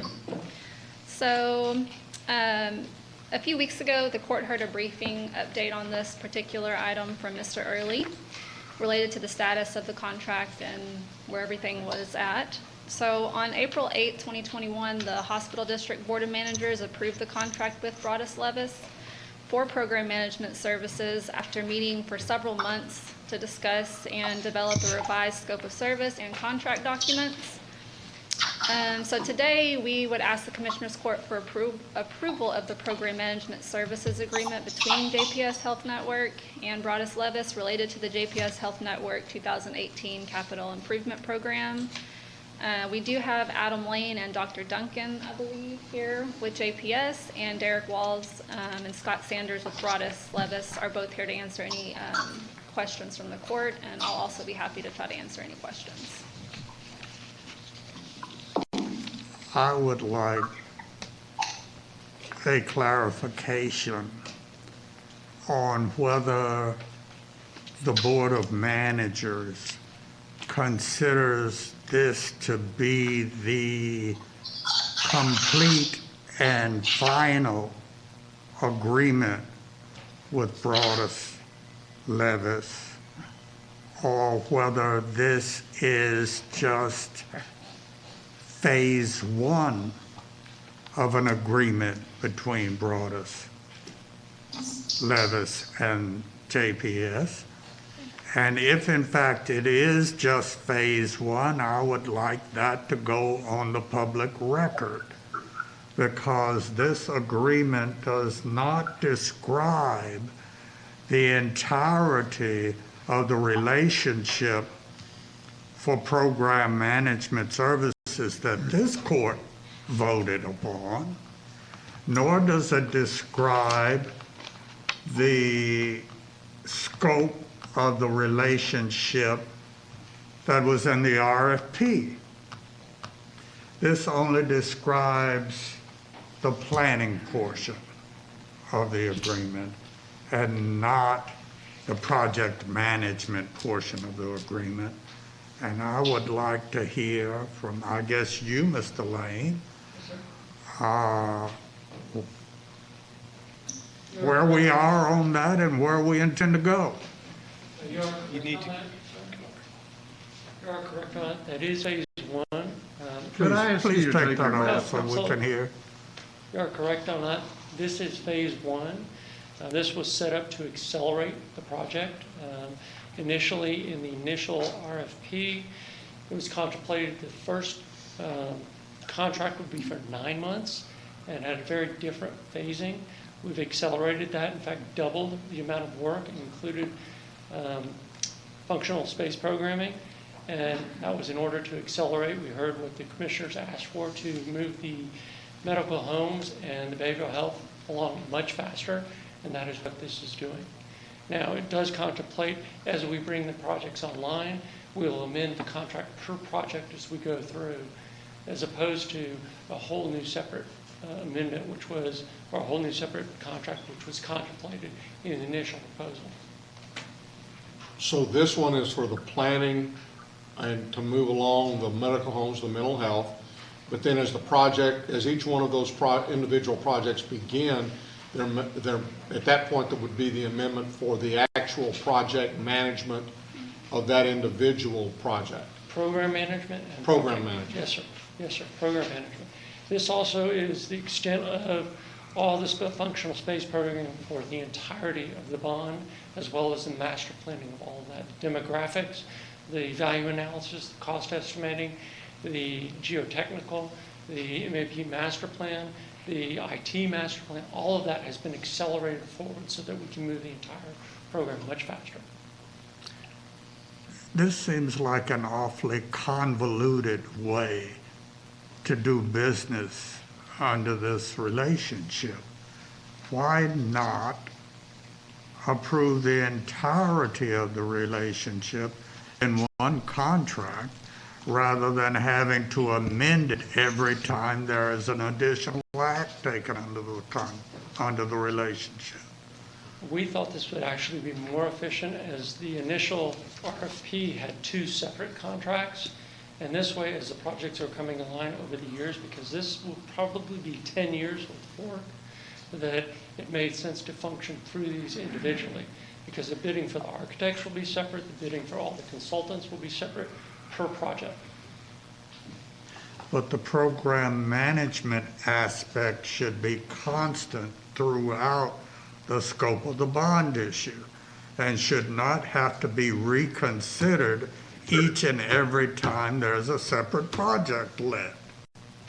I can't speak to that. Did the Board of Managers approve this particular contract? Yes, they did. Did that discussion come up at all? No, it in the did not. course of that? I mean, I just want to get the thing going. Yes, sir. I mean, we are approaching 3 years with no dirt turned. I wholeheartedly agree. That's why we did this, to accelerate everything. And if you look at the schedule, everything is getting front-loaded now in terms of programming. And there is ongoing, I mean, there's been a discussion, Broadus is doing the program project management as you begin each one of the individual Throughout projects. the entirety of the scope. Commissioner, I hear what you're saying, but I mean, I don't want to send the contract back to slow this thing down any more than what we've already slowed it down. The slowing down occurred on JPS's part. It didn't take all of this time to write a comprehensive contract. They did this for a reason, and I'm suspicious as to what that reason is. Well, I've talked with my board members, and they're okay with the way we're going forward. And I'm going to trust them on the fact that we're going, Broadus, come on down and talk to us if you're not of agreement. And I understand that's a very difficult place to put you in. It is. The one thing that's missing from what the RFP had, that the court approved, was the planning for the mental health. It is not in this contract, is it? Correct. And that was intentionally taken out, and a subcontractor to one of the other bidders that did not get the bid has been entered. Have you all entered into a contract? I believe so, yes, sir. And how much is that contract? $700,000. And that's with who? Meadows Group. Meadows was a subcontractor, or sub-vendor with one of the other vendors that did not get this, was not approved by the Commissioners Court. The planning for mental health was in the Broadus RFP response, and you all went out and contracted with Meadows to do that at a price of $700,000. That's correct. Meadows Group had a partnership that was decided with behavioral health and the executive team before my arrival, so I can't really speak to that. Now, I will add that I specifically asked, how will having a separate contract with Meadows benefit JPS, the county, patients, taxpayers? And the response that I was given was from JPS, there's neither a benefit nor harm from having separate contracts for program management services for behavioral health. So somewhat to Commissioner Brooks's point is that's concerning for me. If it's not any special benefit, then why did we do that? I'm sorry?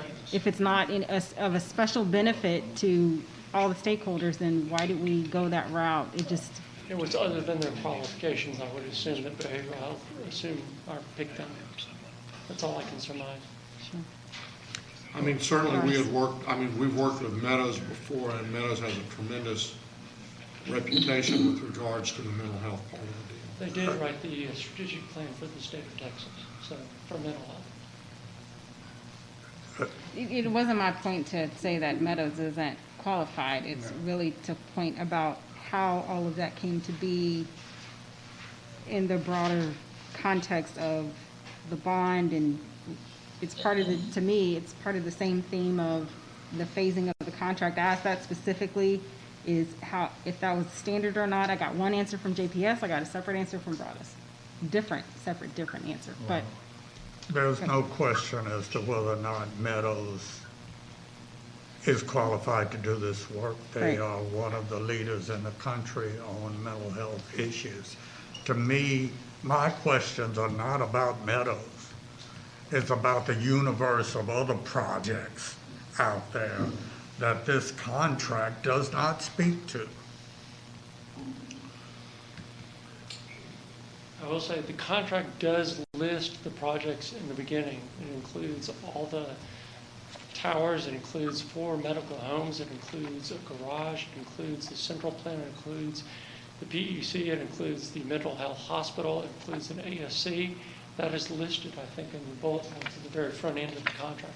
It speaks to every one of those projects. And does it say then that as you move along, that there'll be amendments for project management on those things? I don't recall if that's in the project, Program in the contract, but Derek and I have spoken about it extensively. In fact, we spoke to it yesterday in our weekly meeting.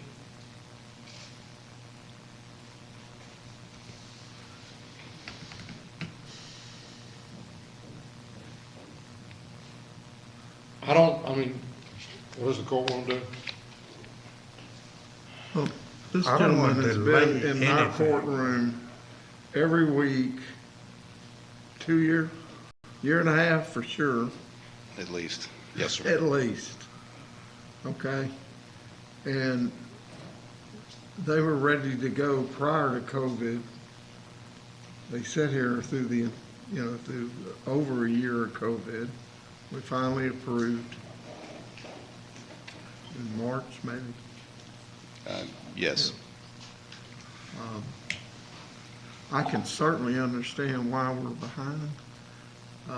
And I can certainly understand why there was a need to accelerate the project in your area of expertise and what y'all are gonna be doing. So, I guess my biggest fear is can you find contractors, and what are they gonna cost you if we keep kicking the can? And so I'm prepared to move forward, so. I don't want to delay anything.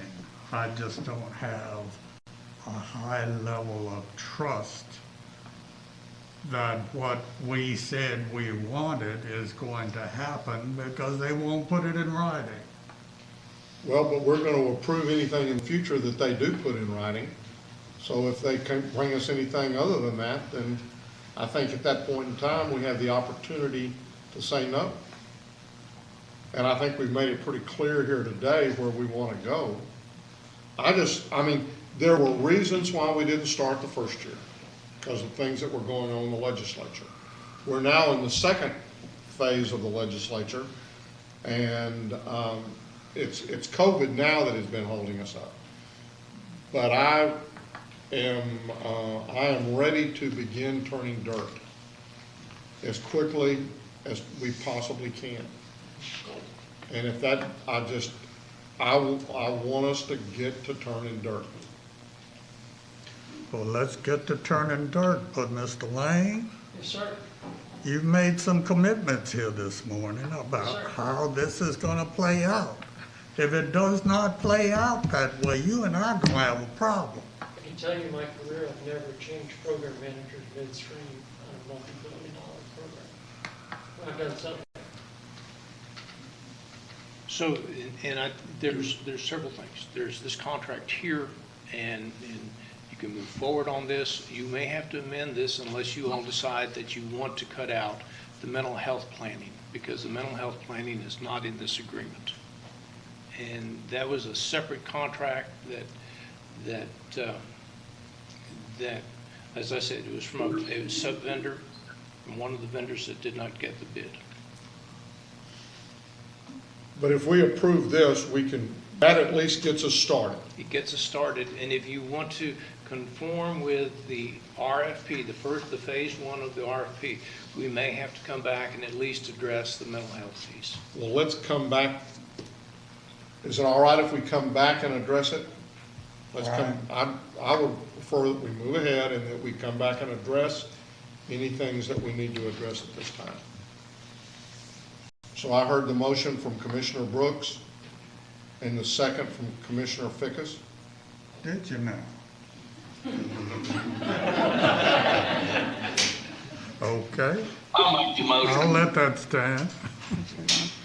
All right, we've got a motion and a second. Any further discussion? Please vote. Commissioner Johnson? Yes. Motion passes unanimously.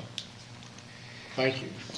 I'd just say that Broadus and Levis were started. We've already started and we're ready to go. So We can see the plans for one of those medical homes next week. We're working on that. Well, they're going to be meeting with Precinct 2 residents pretty soon, so that's all I can say. Thank you. Moving right along. So we have two other items. They're both economic development. Ms. South. Megan's been busy today. Working hard. Good thing we didn't limit you to 3 minutes for the total day.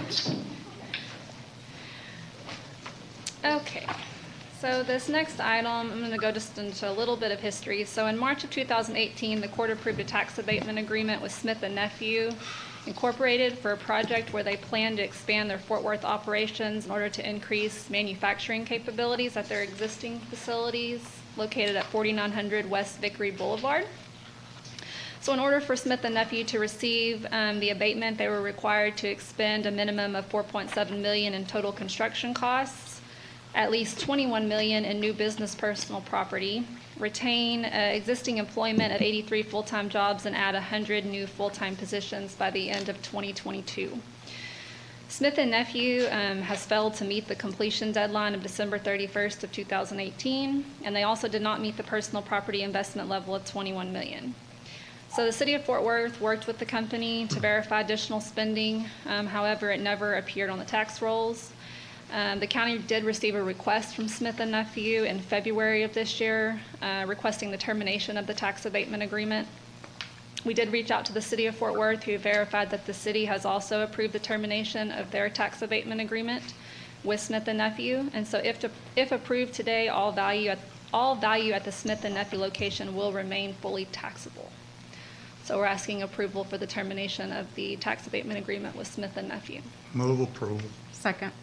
Have a motion second. Now, does that mean that any abatement that they previously received will be recovered and we'll get that money back? I don't think that they ever actually received any abatement because they never completed their project deadline in 2018.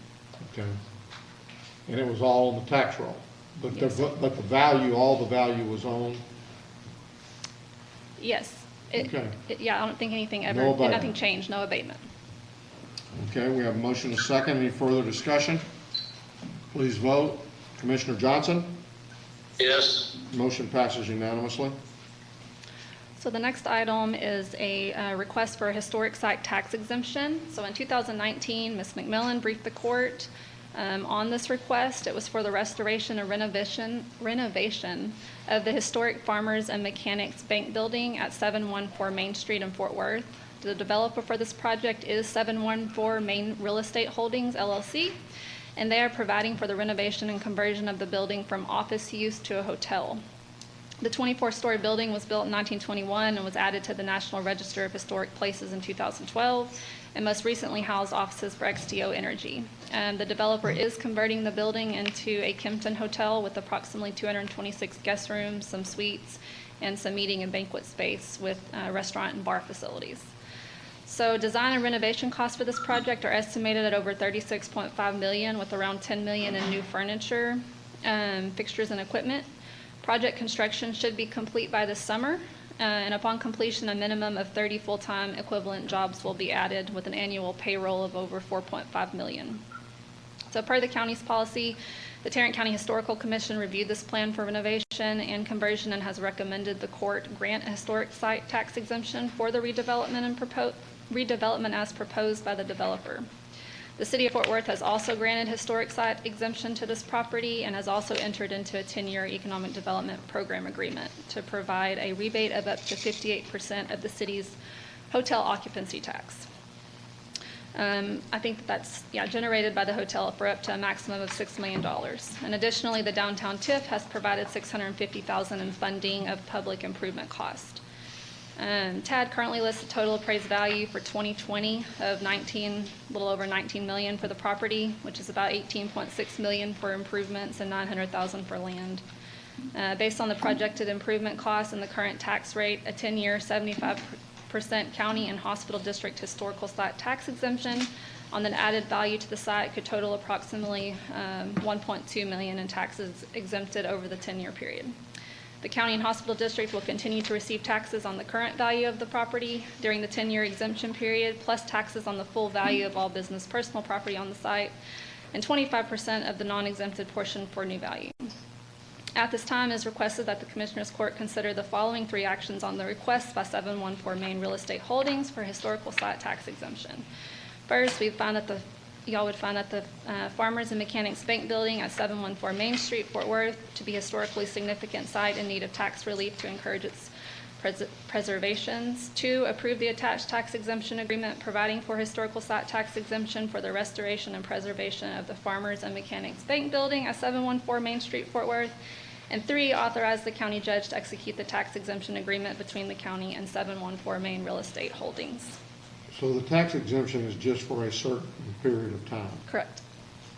And has this not already occurred? Haven't they already opened? I don't think so, not yet. It's not open yet. Yeah. Is it going to open the end of this month? I think that there was word of that. They're So saying by the we- summer. They had a soft opening. Well, I'm just kind of wondering if we're doing this after the fact and what happens. Oh, it's not after the fact. They haven't opened yet. No, they have not opened. Well, but they haven't opened, but they've done all the work, and so they're going to open next week? Or next month? In the summer. Yeah, they're saying that completion will be in the summer, They this do have summer. a whiskey bar up on the roof, is what I understand. Go ahead.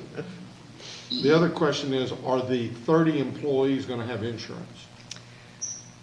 That I do not know. I will have to find out and answer back Because to you. one of the things that we've said, especially with regards to hotel, you remember when Deloitte opened their university, we didn't give them what they wanted from the hospital district because we're not providing benefits to the employees.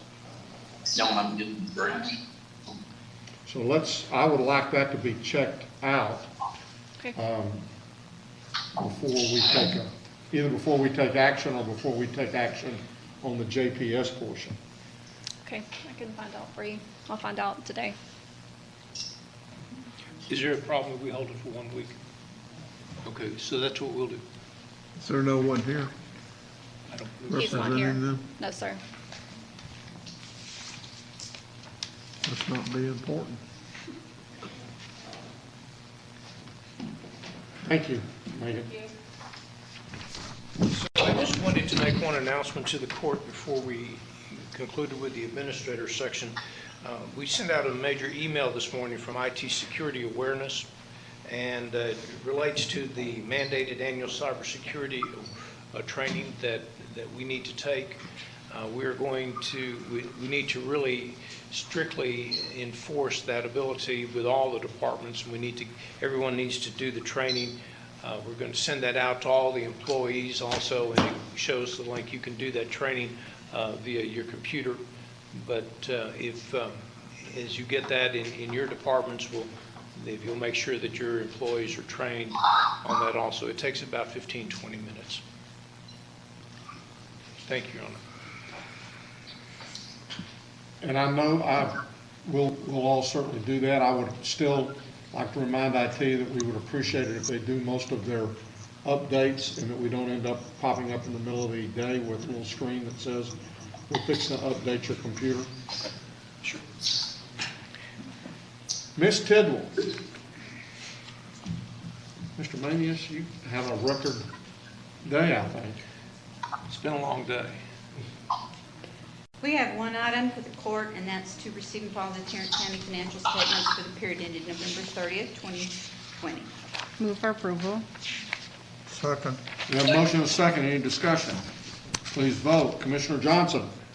Yes. Motion passes unanimously. Elections, Move Mr. to Garcia. file personnel agenda. Whoop, wait a minute, we got an elections thing first, Kent. We'll get you in a minute. Good afternoon. I'm here to ask the Commissioners Court to approve a proposed change of boundaries to voting precincts. This is a requirement of the Texas Elections Code, Section 42.006. Requires us to do an annual review and adjust according to population growth. These boundaries wouldn't be effective until January 1st of next year. Move for approval. Second. We have a motion, a second. Isn't there something else gonna happen between now and next year? Yeah, but we still have to meet the code section, so these boundaries are most likely never going to be in effect, but we don't have an exemption in the law from doing this. We have a motion and a second. Any further discussion? Please vote. Commissioner Johnson? Yes. Motion passes unanimously. Now, Commissioner Johnson? Move to receive and file personnel agenda. Second. We have a motion second to receive and file personnel agenda. Please vote. Commissioner Johnson? Yes. Motion passes unanimously. Ms. Glenn? Thank you, and good afternoon. We have 3 additional items. Item 2 is a waiver of terminal benefits for 360th District Court. Judge Bennett is requesting a waiver effective May 15. She has her court coordinator who's leaving county service on May 7th. We're estimating net cost to the general fund to be around $760, and that does include fringe benefits. Move approval. Second. We have a motion and a second. Any discussion? Please vote. Commissioner Johnson? Yes. Motion passes unanimously. Next item is an approval for an out-of-class pay extension for Precinct 1. Commissioner Brooks is requesting an extension through August 6th, the details of which are outlined in your court communique. This is for your business manager. You have an employee who's assumed responsibilities. So again, this request is through August 6th. There is a cost to the Road and Bridge Fund of approximately $5,300 and some change. Move for approval. Second. We have a motion and a second. Any discussion? Please vote. Commissioner Johnson? Yes. Motion passes unanimously. And then we have one final item, that's item 4. We're asking the court to approve table of organization changes for public health. Public health is requesting the addition of 53 project positions effective May 5th. If the court recalls, project positions are temporary positions. Incumbents can be employed for up to 2 years. Anytime beyond that, of course, the court has to approve it. These positions are grant funded. We're estimating the impact to the grant fund to be about $3.2 million and some change. Move approval. Second. We have a motion and a second. Is that grant ARPA? No, sir, that's the DSHS grant for vaccine. Thank you. Any further discussion? Please vote. Commissioner Johnson? Yes. Motion passes unanimously. Thank you. Vinnie, come on down.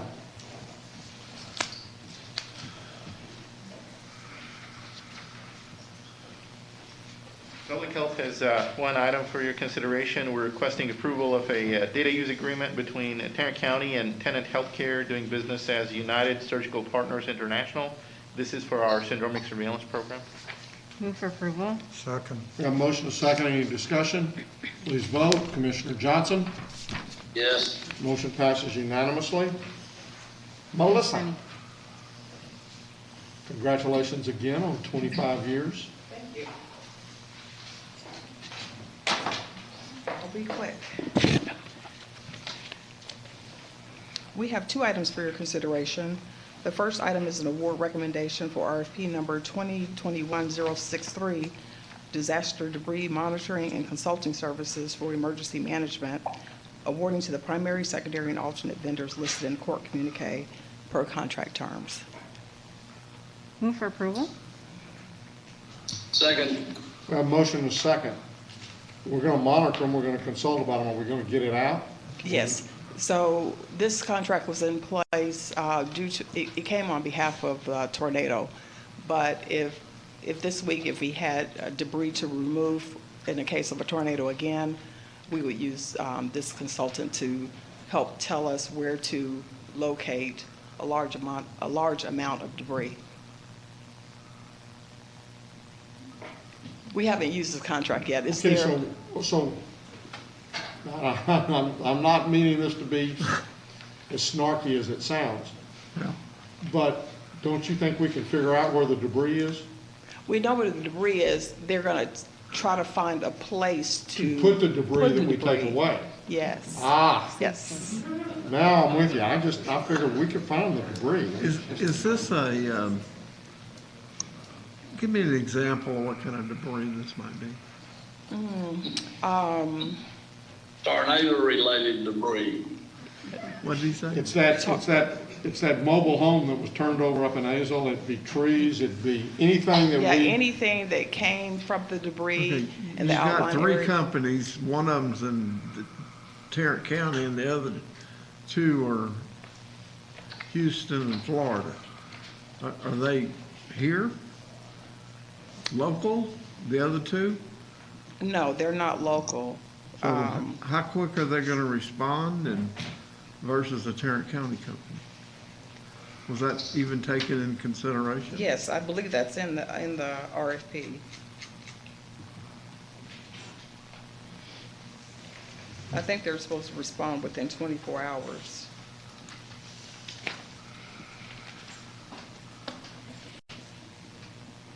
I think David's here.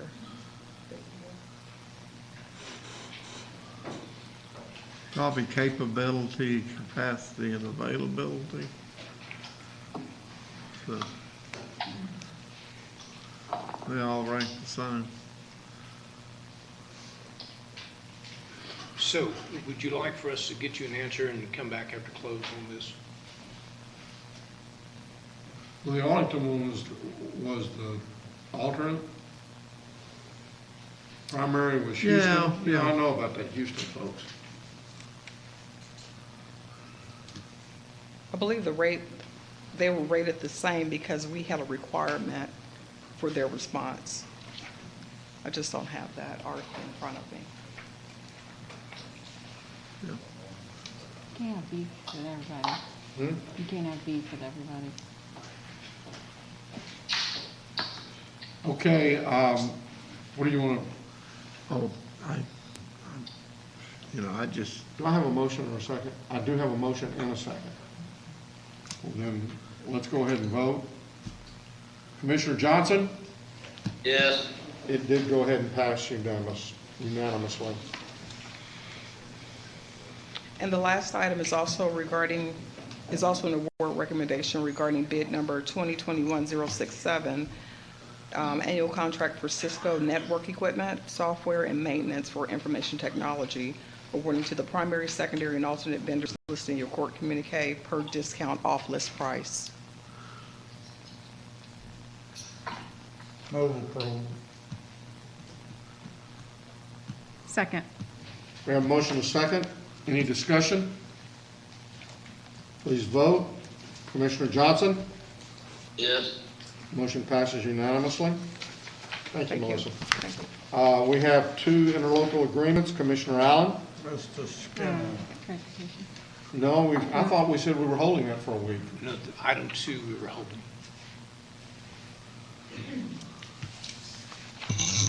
Come on down. Well, I was wondering why Stan was still sitting out there. I thought he was just sitting here because he loved it. Good afternoon.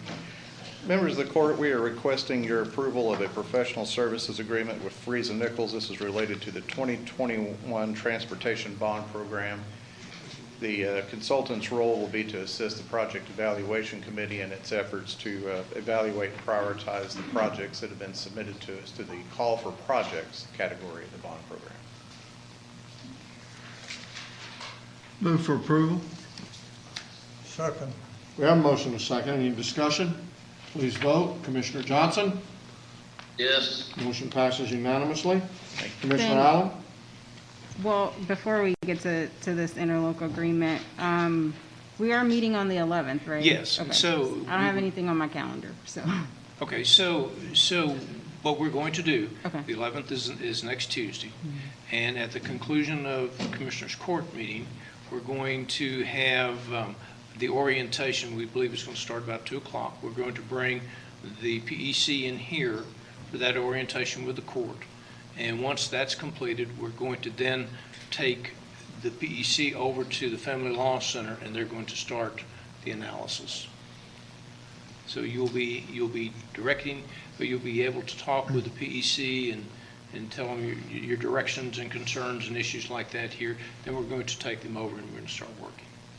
Have you formulated the list of all the, was it 195 projects? Yes, there were Has that been put 195. together or in some form where it makes some sense to us today? I believe that have we not provided that to the court members? We just now finalized, kind of summarizing that list. It's actually Okay. 196 projects. Will we get that prior to Tuesday? Sure, Absolutely. we have that Afternoon. basically, essentially We ready. can put it Okay. on, we'll probably give that to you on a thumb drive. On what? A thumb drive in your computer. Yeah, okay, Not a problem. We'll make that available to you. okay. Okay, so as I'm sitting here thinking, I mean, we thinking about next week, okay, so we're gonna have that work session in the afternoon after court? That's going to be they're going to come here at around 2 o'clock for the briefing. You all wanted to have the briefing. Then we're going to take, after the briefing and the orientation that you all wanted, then we're going to take the PEC over to the assembly room over in family law for them to start doing the Okay, analysis. and the court is welcome to be at that meeting, correct? We can go ahead and we can and Post do it. that, I think but you it's should. they're going to start that process. Yes. Okay. And then, I know also next week we'll be talking about the memorial. Is that Friday? If the sheriff gets you formal notice of the Those 3 individuals, yes. And then the other thing that we've talked about was the Mental Health Diversion Center and having a briefing where JPS comes forward, mental health comes in. Because in trying to move that on down the road, if we could get just a short briefing on that. Would you like to have that next week? If we could. Sure. I think we can. Okay, now Commissioner Allen. Move approval of items 8 and 1, A and B. This is an interlocal with the city of Arlington. Second. We have a motion and a second. Any discussion? Please vote. Motion Commissioner Johnson? Yes. Motion passes unanimously. Commissioner Johnson? Has this agreement been approved by the DA's office? It has, Commissioner. Move approval. Item N, 2, A, and B. Second? We have a motion and a second. Any discussion? Please vote. Commissioner Johnson? Yes. Motion passes unanimously. Appointments? I have appointments. Okay. I have 2 appointments to the Tarrant County Historical Commission. I'd like to reappoint Erwin Hawk, a resident of Keller, and Susie McCormick, a resident of Euless. They both are being reappointed, representing Precinct 3. We have a motion and a second. Any discussion? Please vote. Commissioner Johnson? Yes. Motion passes unanimously. And I would like to appoint Chelsea Adler to replace Chandler Merritt on the following committees: Building Line Adjustment Board, Variance Appeal Board, Job Evaluation Committee, Risk Management Board, Special Events Committee. Second. Welcome, Chelsea. In other words. Well, at least I didn't put her on the SOB board. Please vote. Oh, that's Commissioner Johnson? Yes. Motion passes unanimously. Court members, you have before you the claims, including the addendum. Move approval of the claims, including the addendum. Second? We have a motion and a second to approve the claims, including the addendum. Please vote. Commissioner Johnson? Yes. Motion passes unanimously. Briefing items, Mr. Manius? one final item, members of the court, that deals with the discussions concerning the Texas legislature, the regular session. Mr. Schaffner has provided you with a memo detailing some of the activities. Just something quickly to point out, the bill, bond reform bill is getting very close. That's HB 20. There's some details that Russell has shared with you all. The other thing that I wanted to make sure everyone was aware of, House Bill 541 is the COVID-19 presumption. That is something that will be a workers' comp issue, and it still has language in there that a supervisor can order the quarantine of an employee, and the county is obligated to pay for that quarantine. So with that, I'll be more than happy to try to answer any questions you may have on either this subject or other subjects. They are taking up the one on 1869 today, which has to do with COs.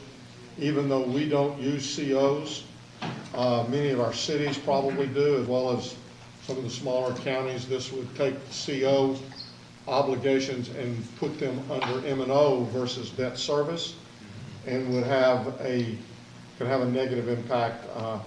Going out for bond issues are very expensive because of just the professional costs that you pay. And so it would not hurt for you to call some of our legislative delegation and encourage them to vote against it. What it looks like may happen is that the author of the bill is Burroughs out of Lubbock.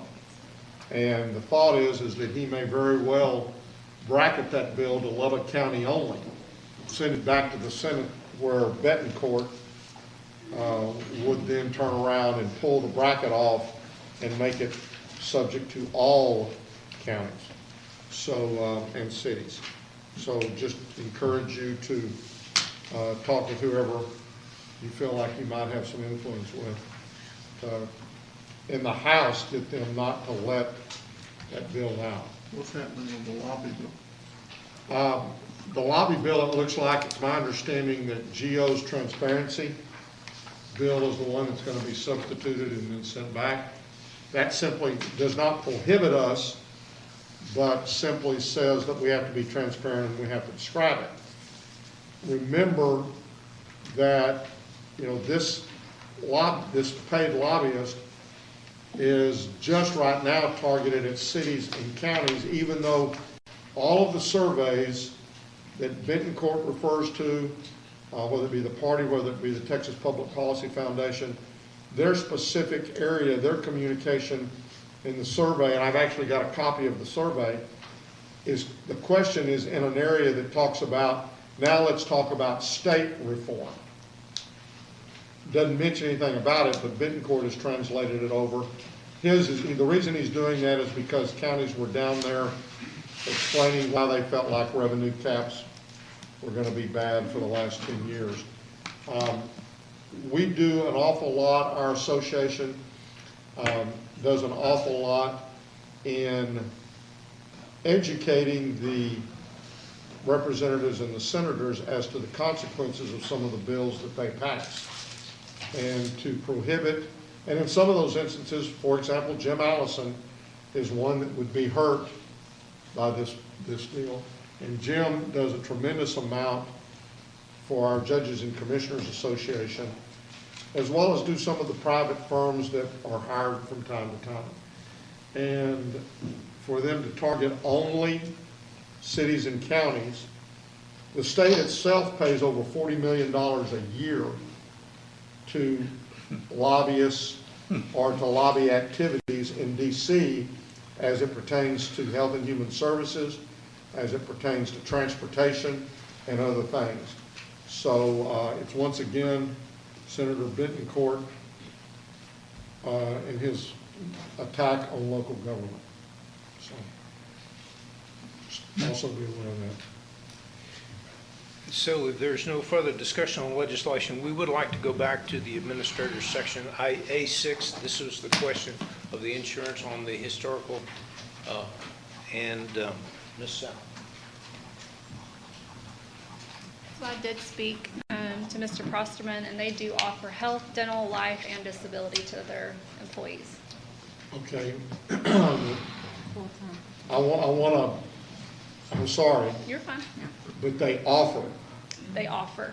Now, Yes. do they in any way subsidize the cost of that insurance? I don't believe so. I will double check and find out for you, but I don't believe so. Do you just Then- want to hold this then- for another week until we find out more Let's pull it detail? off for a week, and here's the question, so that we don't get to the same point next year, or next week. Are they paying most of these 30 employees minimum wage? And what would the monthly cost of the insurance that they are offering them, what would be that monthly cost for not only an individual employee, but also for the family? Yes, sir. We'll find out. That's all we have at this time. We do have a closed session, though. Then we will recess our open meeting to proceed to close, to discuss items exempt under section 551 point.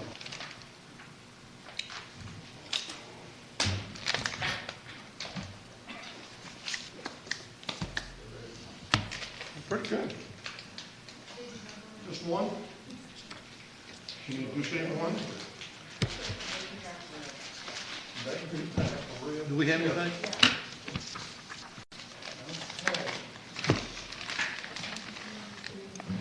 But we are live.